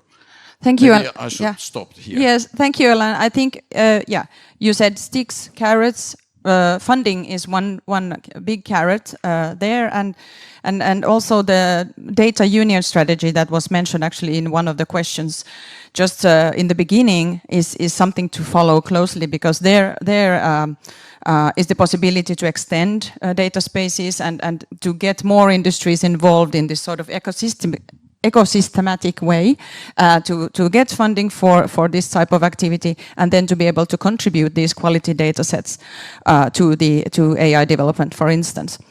So now I turn to Paul, and Paul, you are from Open Future and a big fan of open access and Creative Commons licenses. How do you see the copyright infrastructure covering this type of activity, considering that we already have the commercial infrastructures in place, and we heard this morning about the libraries perspective as well? Thank you. At Open Future, we sort of look at these issues. Our main theory about how to advance openness is that you need to look at two different aspects in the digital environment. One is infrastructure, and the other one is governance. And you can't have systems of governance without some corresponding infrastructure. We're making that case when it comes to like the digital public infrastructure more broadly, but it also applies here. And so we're looking at this in a very favorable way. In a way, you could argue that we've been looking at this, or I've been looking at sort of questions around registration copyright infrastructure for 25 years now. It's in 2000 that Larry Lessig, the founder of Creative Commons, published Code is Law, which advanced the idea that in the digital environment, sort of like infrastructures provided by code allow the law to function and to have effect. And I think we're still exploring this to some degree, like also in the EU copyright framework, right? If you will, the sort of Creative Commons licenses that were launched shortly after that in 2003 are an instance of this. They were opt-outs from the normal copyright system. Sort of like the idea behind them was that many people perceived the existing copyright system as too broad, too overreaching, impeding their ability to freely share on the internet. And so through metadata at that point, like they signaled on the internet that they wanted to opt out from the system, that they gave more permissive permissions to use their works. And this is something that I've worked on ever since. Like you've referenced that I've done a lot of work with cultural heritage institutions, also on policy files. And I think in first the Orphan Works Directive, and then later, for example, the out of commerce provisions in the Copyright Directive, we've tried also dealing with the fact we collectively as the sort of European body public with the problem that often sort of like as copyrighted works age, many of them sort of like do not have the same economic incentives to be actively managed anymore. And the orphan works and the out of commerce works are a way of, again, with infrastructure built by the EU IPO, the registry there, to find ways out of this, to ensure that they come out of this sort of gray zone between being in copyright but not used anymore and become sort of available to society to build on again. And so from that perspective, I think it is sort of logical that we are at the current time, again, like looking at infrastructure and registries as a way of solving some of the problems that present themselves as urgent to us now. And like, I think I can come back to the intersection between AI and copyright maybe in the second round. Yes, thank you so much, Paul. That's true. So we have many dimensions already expressed today, and the point of the whole seminar and this initiative is to allow for these bridges to build. So now finally, Matthew Blakemore, thank you very much for coming as well. It was not the easiest thing to get an AI developer here. And so immediately I would like to ask you about this, how do you see as a representative of AI developers, the role of creators of original content? What is the ideal relationship that you see should be there? Good question. I mean, first of all, I would say that even within the AI community, there is not one ideal consensus of the way forward. There's a lot of different views in the community, and there's a lot of different views around how copyright should be approached. What I would say is I am in favor of remuneration and finding a mechanism for remuneration that works. However, I would say that there's been a lot of focus on inputs to the models, and I'm not convinced that that is the most sensible approach. If when we're looking at a lot of the court cases that are going through in the US, for example, and other places, often the AI companies are arguing that the copying that happens in the training process is transformational in itself, because it is turning the images or the music or the text into statistical patterns. And therefore, their argument is that that's a transformational process, and therefore, within the model itself, it is not still containing those images, and therefore, when the output comes, it is not infringing. Now, that kind of, I think, is quite a strong argument on the copyright side. However, where I think there is a problem is derivative outputs linked to prompts. Matthew, please. One thing I wanted to ask is that we would focus on these infrastructure-related aspects. Yes, so, of course. So not really but about I was going to come back to that, because it's important, because the derivative outputs linked to prompts is actually directly linked to infrastructure, because without infrastructure, you can't actually do that. So the key there is that we do need the infrastructure in place to be able to link names and brands to the prompts itself to be able to remunerate through them. And so, yes, infrastructure is key, but that is my view of how we can actually bridge the gap between the communities, because we do, as a European community, also need to look globally at what's happening and think about the fact we need to compete in this space as well. Thank you very much. Yeah, so absolutely there is this kind of aspect that is also to consider. So we have different aspects in AI and copyright that are relevant, but also what Paul mentioned, that we have other aspects than AI and copyright, like the out of commerce works issue that is still there, and one part of the copyright infrastructure dimensions. So actually I wanted to say that there are some background bios of the speakers circulating here in the room. So some of you skipped this introduction, which is my fault. Actually, I didn't ask you to to present yourself. So I think it's better in the considering the time that we just move on to the second round of questions. And now, so for Emmanuel, wanted to ask you about how the Commission is. What is the Commission doing concretely, and from the infrastructure point of view, to enable the creators to exercise their rights in the AI era? Thanks for the question. I will try to keep focus on the infrastructure without touching too much on the policy side, but of course, the two are linked. So I think for us, of course, the first step is to make sure that, for those right holders who want, that they can easily exercise their opt-out under the TDM exception. So if we are considering the use of copyright protected content in the training of the AI models, but of course, there are other type of use and other implication if we look at the output. And on this, I think we have already observed some positive evolution, I would say. We are, of course, aware of the practical challenges that are faced by the right holders with this opt-out. I would mention the recent EU IPO study, which includes, a very detailed mapping of all the solutions used by the different creative sectors for opting out, including technical solutions.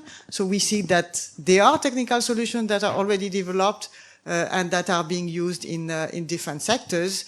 And we should build on this, in order to, as I was mentioning in the first round, to accompany the industry in having the right tool to exercise their rights.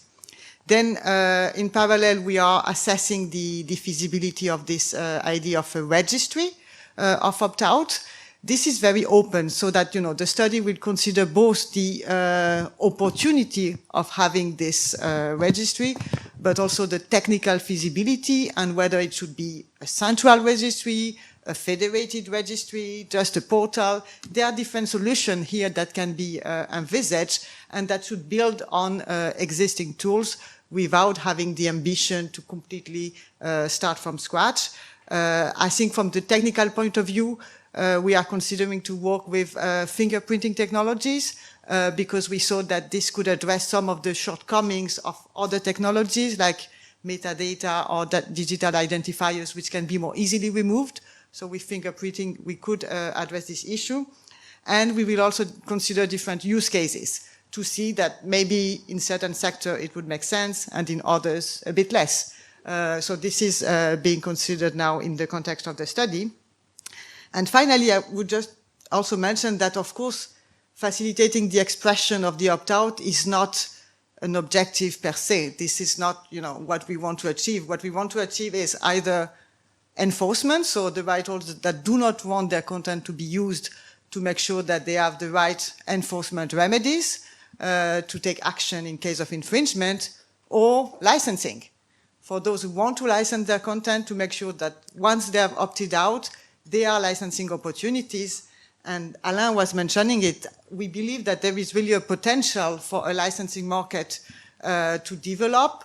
We see some first sign of this market, but this is not enough. And this is why we are also ready to consider additional measures, both on the technical side and on the policy side, to support this licensing. Thanks. Thank you very much, Emmanuel. So that clarifies that there is a lot of things going on, and those are specifically aiming at supporting creators, so giving the creators more options in the future. Burak, you come from collective management, which is built to allow for both licensing and remuneration to take place in an easy manner. We now heard from the Trust in Media session, for instance, about JPEG Trust and other initiatives here. How do you see that, benefiting the CMOs? I think there are two types of issues when it comes to licensing, infrastructure, and AI usages. So one part is the output-related part, and then there you might have technologies to ensure trust and reliability on the content that is used. And we see now, especially like 18% of the works uploaded to Deezer is AI generated. It's very important now to know actually what is out there, what is protected. That's one part of the picture on the output side. The other side is the input, obviously. So how the opt-out functions, how you license the use of your work in order to create those outputs. And then, as I said, that we are at the very beginning of this value chain until it comes to the opt-outs or exercising your exclusive rights. In the middle, there are different projects for completing this infrastructure. So some of them we've seen here. We are working with some of the others. And then there are players in the market. So now, it's been a long time that we that it is not like kind of we are only creating one source for all information when it comes to copyright licensing. We asked for that, it was not possible. So now we are federating and consolidating the rights with the different technologies that we are using in a competitive market. So here, it's very important that this consolidation and the collective licensing is giving a bit priority here. There are measures actually to to encourage licensing, because it's not happening right now. If we are betting all our cards on a system for a perfect opt-out where nobody is using the works, it's not going to help anyone. We need to build a system which actually encourages and incentivizes licensing. And then here, an important point is also that this licensing market is not apportioned by a few players, as it used to happen that 1-2 big companies are licensing 1-2 big content owners at the exclusion of all the rest, and then say that I've got it all. And then rest tell me, give me your repositories of opt-out, I'm not going to use them. And that's it. So I think we need to build on the systems that is much more for inclusion, that ensures the equal access of all the creators, all the right holders to the market, and ideally managed collectively, obviously. Thank you very much. Yes, absolutely. It seems like this opting in is the thing that allows for a sustainable licensing market to take place. So I'm actually skipping now to Paul. So just very briefly, talk about the work that you're doing in accessibility of public domain and openly licensed content. Why do you think that new standards are needed, and in particular an extended common vocabulary covering this copyright data? So let me briefly touch on that and then come back on something which Burak says. So from our perspective, why we're looking at this public domain and openly licensed as a test case for building a registry, right? Like a distributed registry, which Emmanuel mentioned, and it's funded by the Commission, is because obviously we're operating in a somewhat risk-free way. It's a good place to start experimenting with the technology, because we are by definition operating with materials where people have either indicated that they are fine with these circulating freely or copyright has expired. So we're sparing us some of the pressures that are on developing such a system if you would do that with copyright work where there's sort of like still copyright around it. But we're seeing this also as a sort of like demonstrator for the possibility of building a registry. And let me defend a little bit. I agree, like the solution to this is not going to be the perfect system that solves everything. But on the other hand, like there's reasons why the EU legislator chose an opt-out system, right? Like to the extent that I've pointed to the orphan works, to the also to the out of commerce works, we know that a lot of the stuff that's online that is not created by professional creators, and even some that has been created by professional creators, is not actively managed anymore. And it is a very inefficient system to try to go to people and get permission for something that they are not interested in permissioning anymore. And so with this part of the TDM exception, making that conditional on an opt-out solved this problem, while in theory still giving people the same position to negotiate, to move towards licensing, which is indeed the purpose of this entire thing, without some of the detrimental effects that we see from overreach. And so we think there is an opportunity, and it's maybe the tragedy is that this part which looked like a relatively small carve out from the copyright system has suddenly become at the center of the discussions about all creative value chains, that it's suddenly working under a lot of pressure. But we still think it is important that we move through, like this was a good idea, that we build, or at least attempt to build an infrastructure that can support these things, so we understand if this can work or not. Thanks, Paul. So now back to...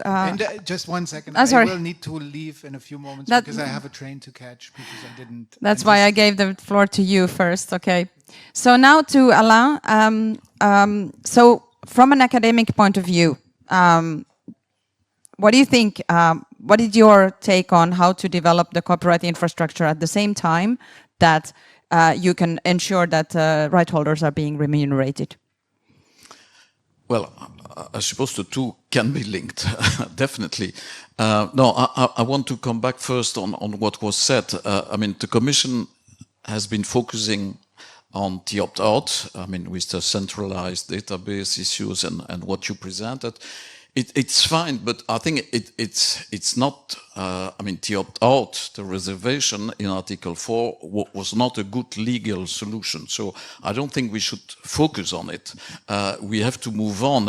As you said, I mean, the issue should be part of the licensing process that we should really focus on.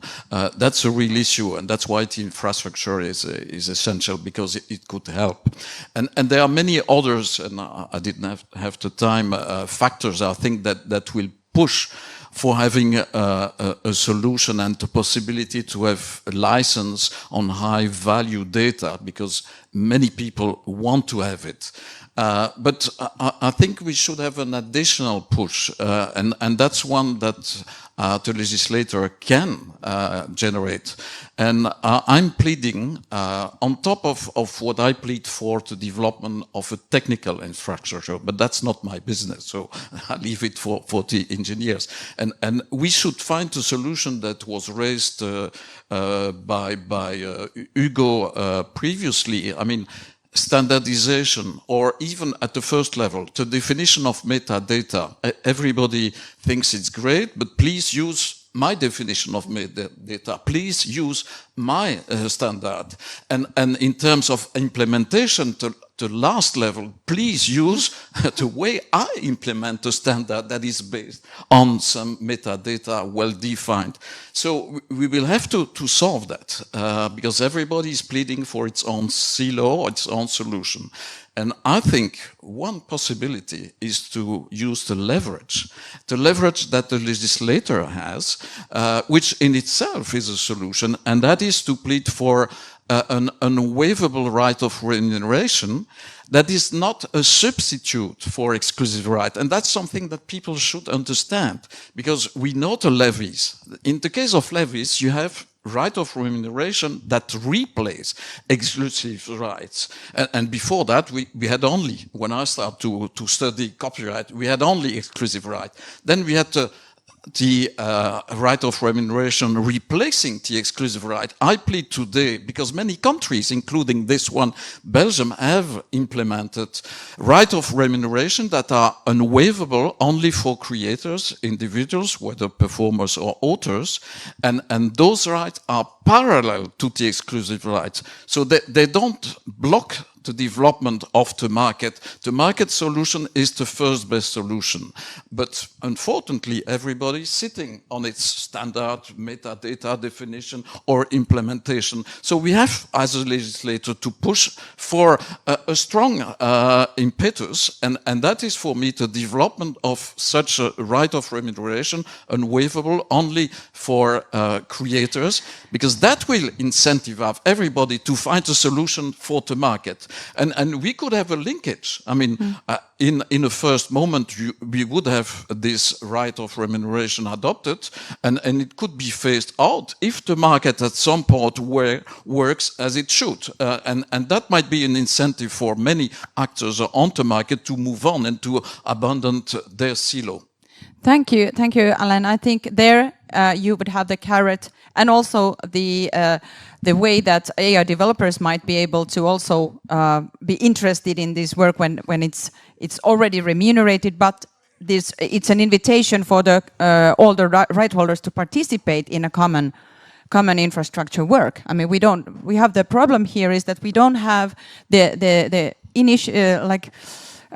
incentive to participate in common work. But if we would have this sort of a solution, maybe.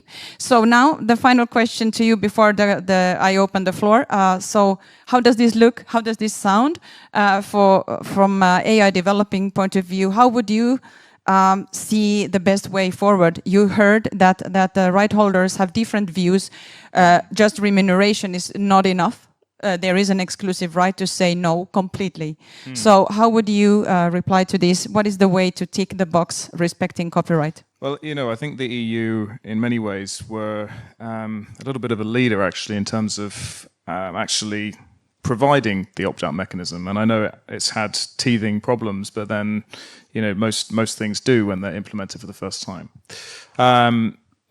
I do think that, you know, the opt-out mechanism is interesting because it's again focusing on the inputs, and I would, if it was personally my choice, focus on the opt-out mechanism for the outputs, opting out of anyone using your brand name, opting out of you using your name. That's a completely different direction, but it's something that I think should be considered genuinely, because there are two different sides to this, and it's about making sure that Europe is a really attractive place to innovate, but that also creators are remunerated fairly. And I think that's the thing we've really got to juggle very, very carefully. And I know the EU Commission are looking at this. I know they're looking at the EU AI Act and how we can make the EU more attractive for innovation as well. And so those are things that we really need to consider in this whole picture.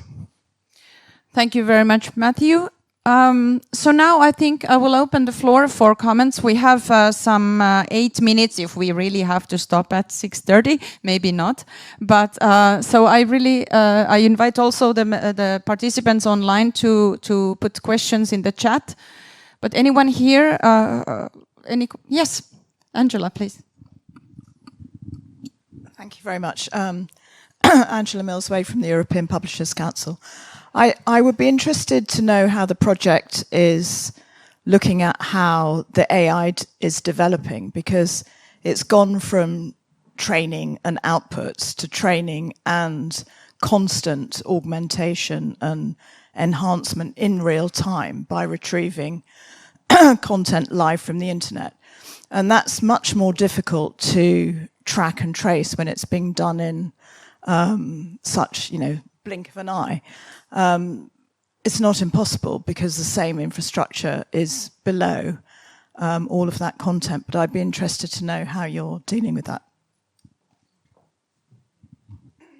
So this question was to CITF or to anyone who would like to. Okay, Philippe might have. Yes, I'll give the floor to Philippe. I think, anyways, the industry is the best person to follow what happens to AI, but of course also academics and engineers like Philippe. So please.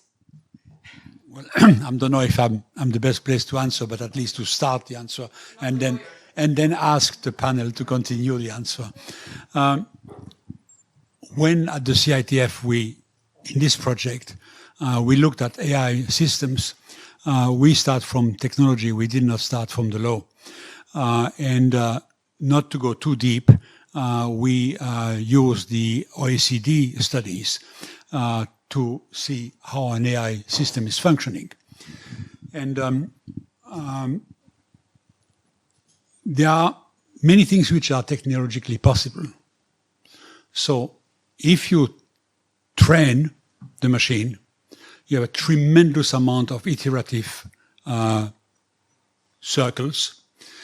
And if you want at that moment to check opt-out, opt-in, etc., it is, of course, a tremendous burden for the system, which means that although the thing can be technologically feasible, maybe financially for the business model of the AI companies, it's not possible.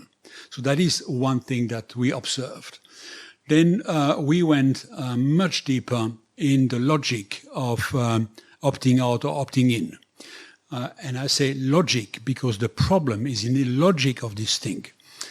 Can you stack up negative expression of opting out in something which becomes a multi-generation of iteration, where what you start with is machine plus human, and then you have the next generation where you mix this more and more, and then you have an entropy of complexity.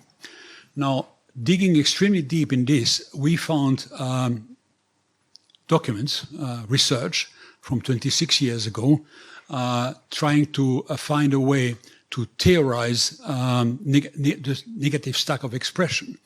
26 years ago, it was meant to be not possible. For the moment, there are some researchers, most of them, there are only few. It's an extremely high level of science, so I just understand what they are working on, but not more.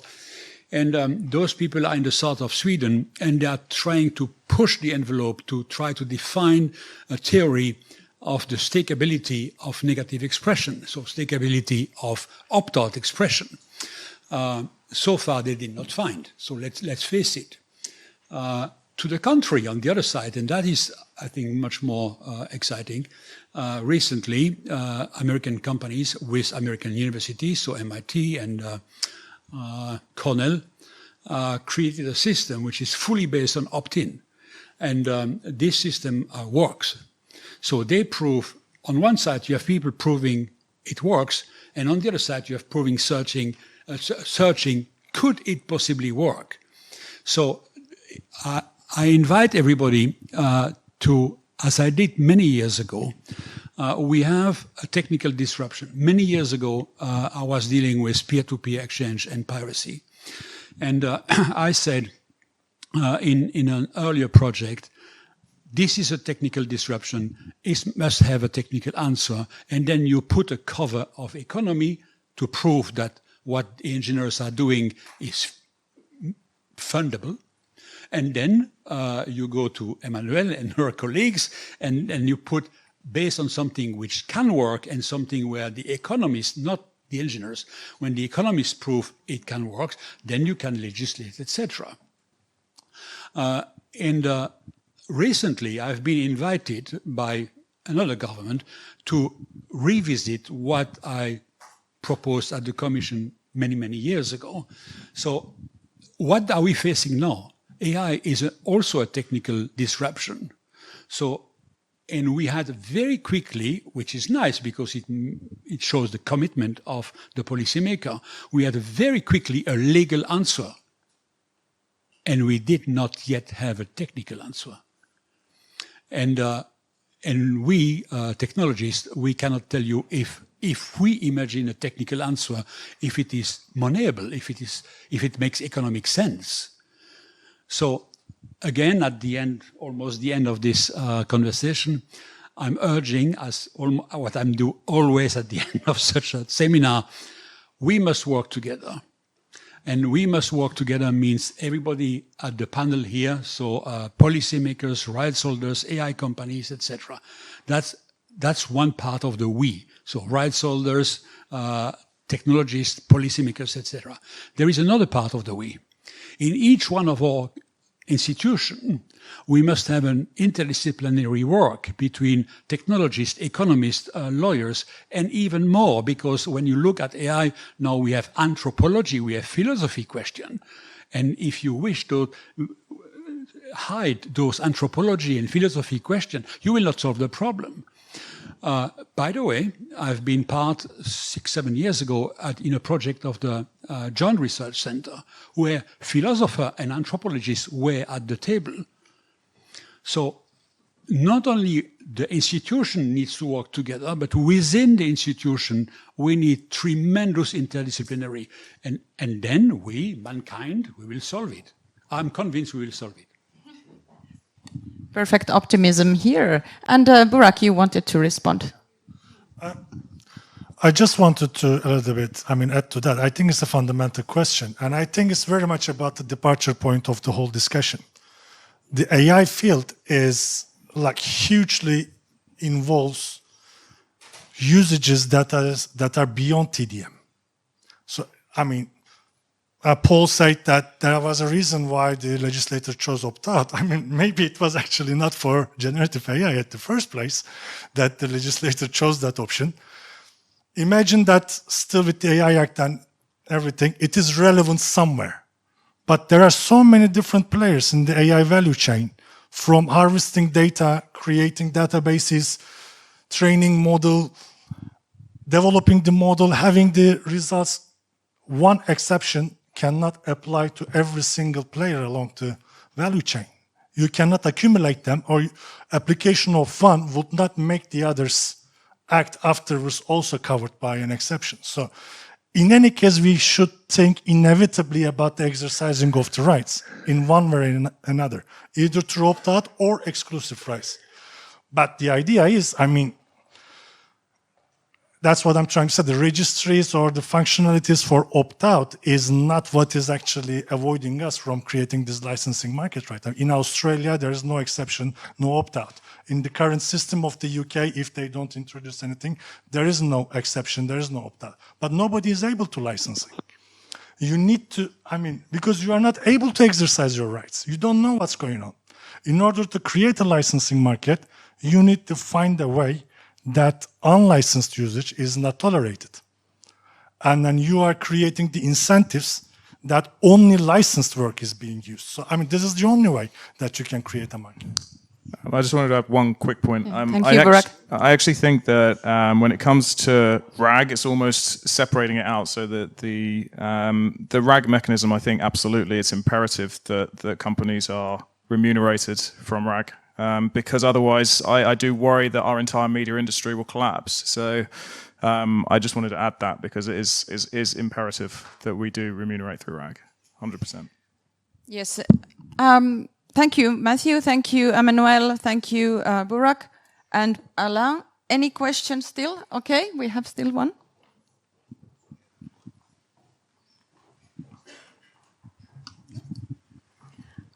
First of all, thank you all for your very insightful presentations. I really enjoyed myself, and I hope there will be another opportunities to hear you all again.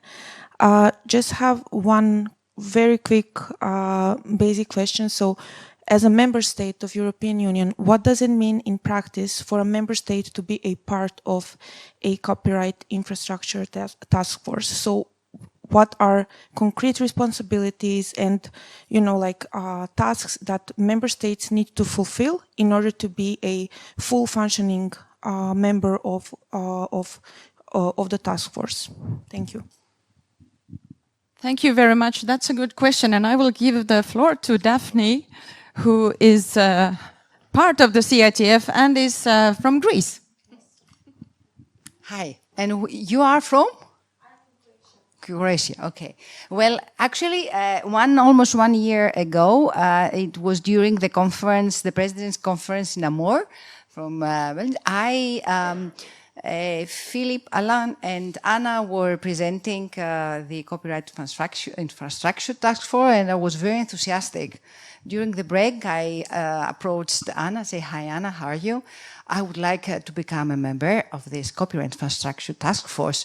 What is the procedure? Where do I apply? Where can I file, a subpoena and everything, a memorandum in order to sign it?" They say, "Okay, you're a member."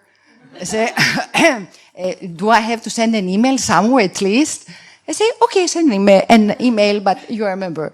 And say, what does it bring? What is this, what does it mean for Greece? Because also, by myself, I'm a director from the Copyright Office, but, I don't want to have also something, a burden on the office. And say, nothing. If you could participate once per month to these meetings, it will be nice.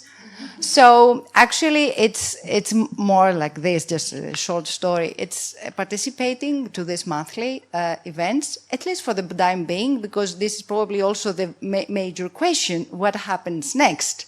And this is, let's say, probably, if I understand correctly, where does it go?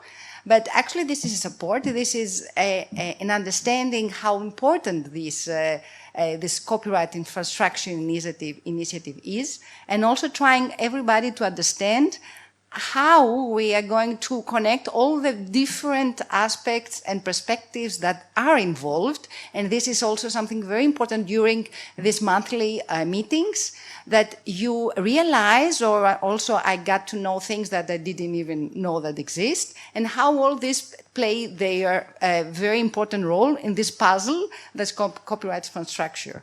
So that's it.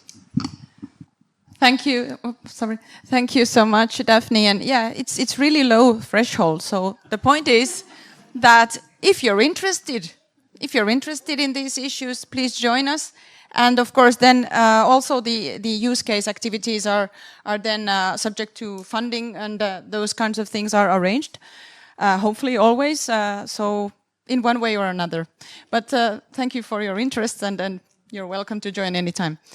So, any other questions still, or are we almost finished now? It looks like it. We're finished. So, a round of applause. Thank you, everybody. Thank you for coming. And so now the recording will be stopped, I think. I thank everybody, Sarah and Philippe and everybody here and online as well. Thank you so much. So have a great evening. Thank you.